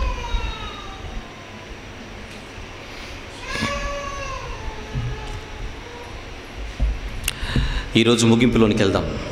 13వ వచనం నుంచి, వారి ఆస్తి దోపుడు సొమ్మగును, వారి ఇండ్లు పాడగును. దేవుని తీర్పు, వారు ఇండ్లు కట్టుదురు కానీ వాటిలో కాపురం ఉండరు, ద్రాక్ష తోటలు నాటుదురు కానీ వాటి రసమును పానము చేయరు. యెహోవా మహాదినము సమీపమాయను, యెహోవా దినము సమీపమై అతి శీఘ్రముగా వచ్చుచున్నది. ఆలకించుడి, యెహోవా దినం వచ్చుచున్నది. పరాక్రమశాలురు మహారోదనము చేదురు. ఆ రోజు పెద్ద పెద్ద బలవంతులు కూడా ఏడవక తప్పదు. ఆ దినము ఉగ్రత దినము, శ్రమయు ఉపద్రవమును మహానాశనమును కమ్ము దినము, అంధకారమును గాఢాంధకారమును కమ్ము దినము, మేఘములను గాఢాంధకారమును కమ్ము దినము. ఆ దినమున ప్రాకారములు గల పట్టణముల దగ్గర, ఎత్తైన గోపురముల దగ్గర యుద్ధ ఘోషణ బాకానాద వినపడను. నువ్వు పెద్ద పెద్ద గోడలు కొట్టుకుని ఎవడు లోపలికి రాలేడు అనుకుంటున్నావేమో. నువ్వు ఆకాశం అంటే శిఖరాన్ని కట్టుకున్నా కూలద్రోసి పడగొట్టి లోపలికి వస్తారు శత్రువులు, ఖాయం. గాఢాంధకారము, తర్వాత మేఘములు, ఇవన్నీ చదవగానే నిజంగా మేఘాలు వచ్చేస్తాయి అనుకోకండి. ప్రకృతిలో కటిక చీకటై మేఘాలు కమ్ముకుంటే అది ఎంత భయానకంగా ఉంటుందో ఒకసారి సీన్ ఆలోచించండి. ఉరుములు, మెరుపులు, గాఢాంధకారం, అర్ధరాత్రి, అమావాస్య, నడి రోడ్డు మీద మీరు ఒక్కరే ఉన్నారు. ఇంకా ఆలోచించుకోండి మీ గురించి. హార్ట్ స్ట్రాంగ్ ఉన్న హార్ట్ అటాక్ రాదప్పుడు. అది చెబుతున్నాడు, ఎంత భయానకంగా ఉంటుందో చెబుతున్నాడు. ఆ దాడి, బబులోనీయుల దండయాత్ర ఏ లెవెల్లో ఉంటుందో చెబుతున్నాడు అక్కడ కదా. 16వ వచనం, ఆ దినమున ప్రాకారములు గల పట్టణముల దగ్గర, ఎత్తైన గోపురముల దగ్గరను యుద్ధ ఘోషణ, బాకానాదం వినపడను. జనులు యెహోవా దృష్టికి పాపము చేసిరి గనుక నేను వారి మీదికి ఉపద్రవం రప్పించబోచున్నాను. అది అది అది అది అది అసలు కారణం. ఓవరాల్గా విషయం ఏంటంటే పాపము చేశారు. అది అర్థమవుతుందా యూదా? అర్థమవుతుందా యెరూషలేమా? మీ సమస్య పాపం. అర్థం కావట్లేదు కదా. సోమరులు ఉన్నారు కదా, ఆయన మేలు చేయడు కీడు చేయడు అనుకుంటున్నారు కదా. లెక్క గడుతున్నాడు మీ అతిక్రమాలను. మీ పాపపు మూట పెరుగుతోంది అక్కడ. ఏమంటున్నాడు జెఫన్యా గారు? దేవుని మాటగా ఏం చెబుతున్నాడు? యూదా వారికి యెరూషలేముకున్న సమస్య ఏంటో చెప్పండి, గట్టిగా చెప్పాలి అందరూ కూడా. యూదా వారికి యెరూషలేము వారికి ఉన్న సమస్య ఏంటో గట్టిగా చెప్పాలి. పాపం. ఈరోజు మనకుండే సమస్య ఏంటో చెప్పండి. ఆ దేవుని ఎదుట అదే పాపం. ఇప్పుడు నేను అనాలి, అయ్యో పాపం, పాపమే సమస్య అని మనకు తెలియదు. మనమేమనుకుంటున్నాం? రోగం. ఈరోజు క్రైస్తవులుగా ఉండి కూడా చాలామంది దేని గురించి వరి అయిపోతుంటారో చెప్పున, దేని గురించి బాధపడుతుంటారో చెప్పున, రోగం రోగం రోగం రోగం. రోగంతో చచ్చిపోయిన ప్రాబ్లం లేదు మీకు, పాపముతో చచ్చిపోతే భయంకరమైన తీర్పు ఎలా ఉందో చూడండి ఒక్కసారి. జెఫన్యా చెబుతున్నాడు యూదులతో, జెఫన్యా ప్రవక్త చెబుతున్నాడు ఆ రోజు యెరూషలేము వారితో.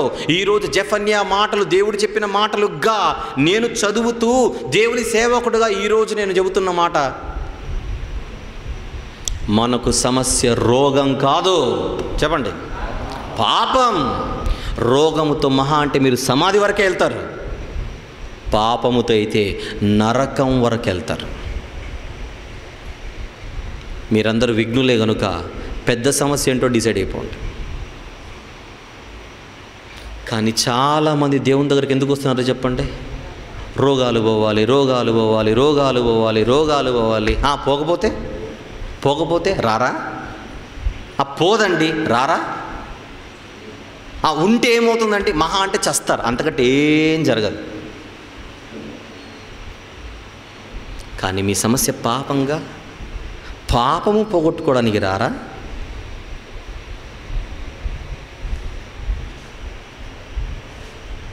హృదయము అన్నిటికంటే మోసకరమైనది. నెక్స్ట్ మాట, అది బహుఘోరమైన వ్యాధి అక్కడుంది, అది అక్కడుంది. అన్నిటికంటే పెద్ద వ్యాధి, ఎయిడ్స్కి మించిన వ్యాధి హృదయానికి ఉంది. అంతేనా? హృదయానికి ఉంది పెద్ద వ్యాధి, దానికోసం రారా? బయట శరీరానికి ఉన్న రోగాలు అయితే పోవాలంటున్నారే కానీ హృదయానికి ఉన్న జబ్బు పోవద్దా? యేసు ప్రభు ఏమన్నాడు తెలుసా? హృదయ శుద్ధి కలిగిన వారు ధన్యులు. చెప్పండి, వారు దేవునిని చూచెదురు. అంటే హృదయానికి ఉన్న రోగం పోవాలి నీకు.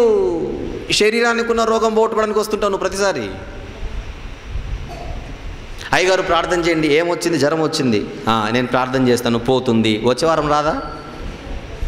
నీకు మార్చికే జ్వరం వచ్చింది, ఏప్రిల్కి ఇంకా పెద్దది వస్తుంది. మరి ఏం చేద్దాం? ఎండలు పెరుగుతాయి, అప్పుడు మేలో ఇంకా పెరుగుతాయి. అప్పుడు ఒక దెబ్బ, దాని పేరు వడదెబ్బ. నువ్వు వచ్చినప్పుడంతా నీ జ్వరం కోసమే ప్రార్థన చేయాలా? మరి మట్టి దేహంలో ఉన్నంత వరకు జ్వరాలు, దగ్గులు, జలుబులు ఇవన్నీ మామూలే. కానీ మీరు రావాల్సింది దానికోసం కాదు, ఆత్మరోగాన్ని పోగొట్టుకోవడానికి, హృదయ రోగాన్ని పోగొట్టుకోవడానికి. అదే పాపం. మీకు తెలియకపోతే అయ్యో పాపం, జాలిపడాలి, ఇంకేం చేయాలి? తప్పదు. ఏమంటున్నాడు జెఫన్యా గ్రంథం 1వ అధ్యాయంలో 17వ వచనం, జనులు యెహోవా దృష్టికి పాపము చేసిరి గనుక నేను వారి మీదికి ఉపద్రవం రప్పించబోచున్నాను. ఎంత కరెక్ట్గా చెప్పాడు చూడండి, క్లియర్గా, స్ట్రైట్ ఫార్వర్డ్గా.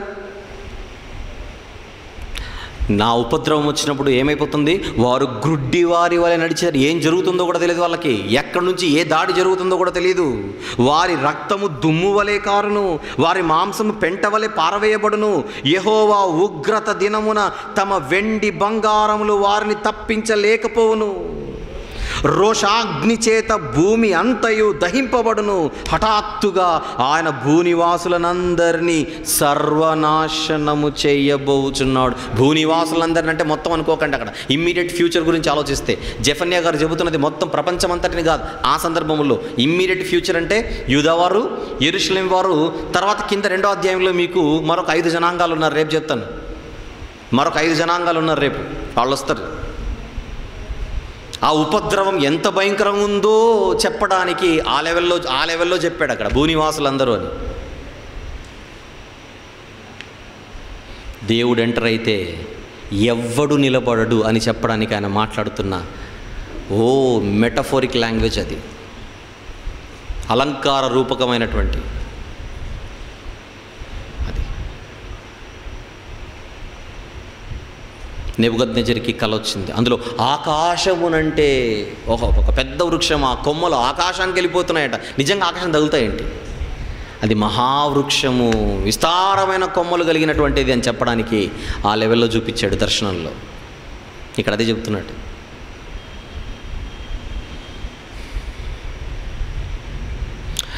ప్రపంచానికే నాశనం సంభవిస్తే ఆ సీన్ ఎంత భయంకరంగా ఉంటుందో, యూదులను దేవుడు దెబ్బ కొట్టే రోజు అంత భయంకరంగా ఉంటుంది,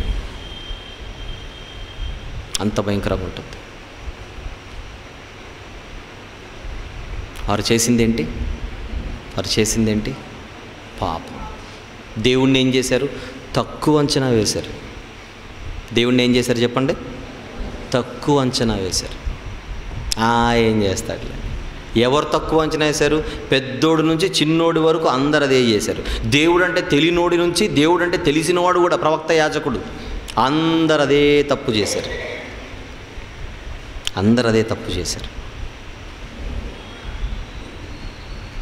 ఆ రోజు జెఫన్యా గారి కాలములో పరిస్థితులు ఎలాగైతే ఉన్నాయో, ఈరోజు కూడా మన కళ్ళ ఎదుట పరిస్థితులు కరెక్ట్గా అలానే మీకు కనబడాలి.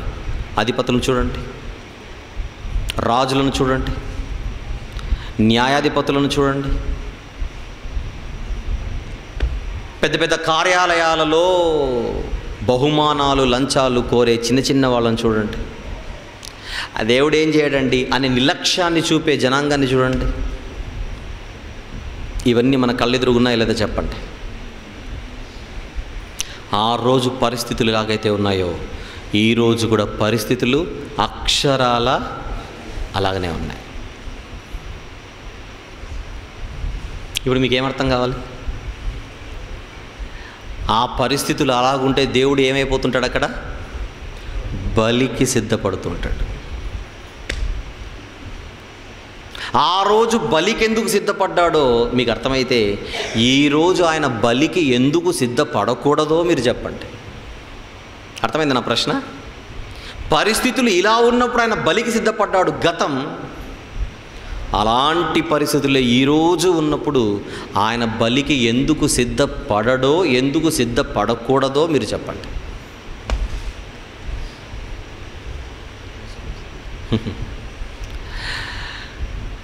కానీ మనకుండే ఒక్క ఆప్షన్ ఏంటంటే, దేవుడు ఎప్పుడైనా బలికి సిద్ధపడితే తన వారిని ఏం చేస్తాడు? ఆయన ప్రతిష్ఠిస్తాడంటే లాగేస్తాడు, సేవ్ చేస్తాడు, భద్రపరుస్తాడు.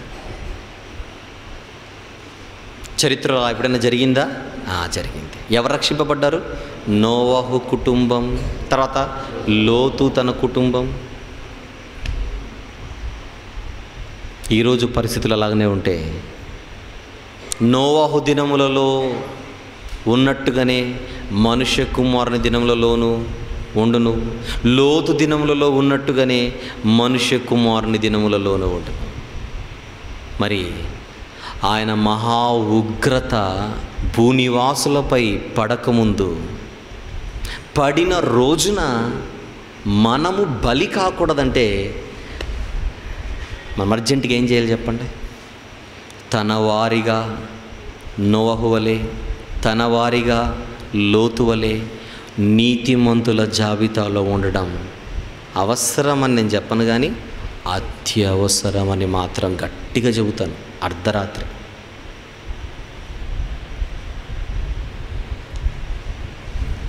యెహోవా దినం, ఆ రోజు బలైపోదామా? బలి నుంచి వేరై రక్షింపబడతామా? అది మన చేతుల్లో ఉంది. అది మన చేతుల్లో ఉంది. జెఫన్యా గ్రంథాన్ని చూస్తూ చరిత్ర తెలుసుకుంటున్నాం. జెఫన్యా గ్రంథాన్ని చూస్తూ భవిష్యత్తును కూడా మనము సరిచేసుకోవాలి. ఈ గతానంతటిని చెప్పింది మన భవిష్యత్తును మార్చుకోవాలని. గతాన్ని చూసి మీరు గతాన్ని చూస్తూ బతికితే ప్రయోజనం లేదు. గతాన్ని చూసిన మనం ఇక ఏం చూడాలి? భవిష్యత్తును చూడాలి. గతంలో వీళ్ళను చూసాం, భవిష్యత్తులో మనల్ని చూడాలి. భవిష్యత్తులో రక్షింపబడే నీతిమంతుల జాబితాలో ఉండాలి, కానీ శిక్షింపబడే కమాన్ అనీతిమంతుల జాబితాలో మనం ఉండకూడదు. మీరు సర్వలోకమునకు వెళ్ళి సర్వ సృష్టికి సువార్త ప్రకటించుడి, నమ్మి బాప్తిస్మము పొందినవాడు రక్షింపబడును, నమ్మని వాడికి శిక్ష విధింపబడును.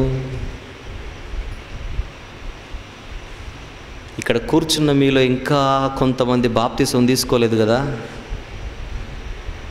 ఎవరెవరు ఇంకా బ్యాప్టిజం తీసుకోలేదు అర్జెంటుగా చెయ్యి ఎత్తండి అని మాత్రం నేను చెప్పను. ఎందుకంటే తర్వాత నేను ఏం చెప్పినా నేను మీ గురించే మాట్లాడుతున్నా మీరు ఫీల్ అవుతారు. కానీ ఇప్పుడు మాత్రం అక్షరాల మీతోనే మాట్లాడుతున్నాను. మీరు ఎవరో తెలియదు కనుక ఇక నాకు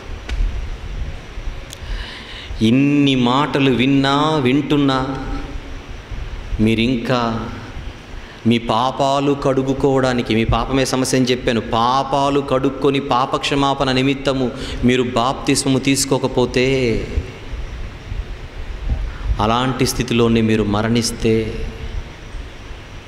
అలాంటి స్థితిలో ఉండగానే యెహోవా దినం వస్తే ఆయన ఖడ్గానికి మీరు బలి కాక తప్పదు.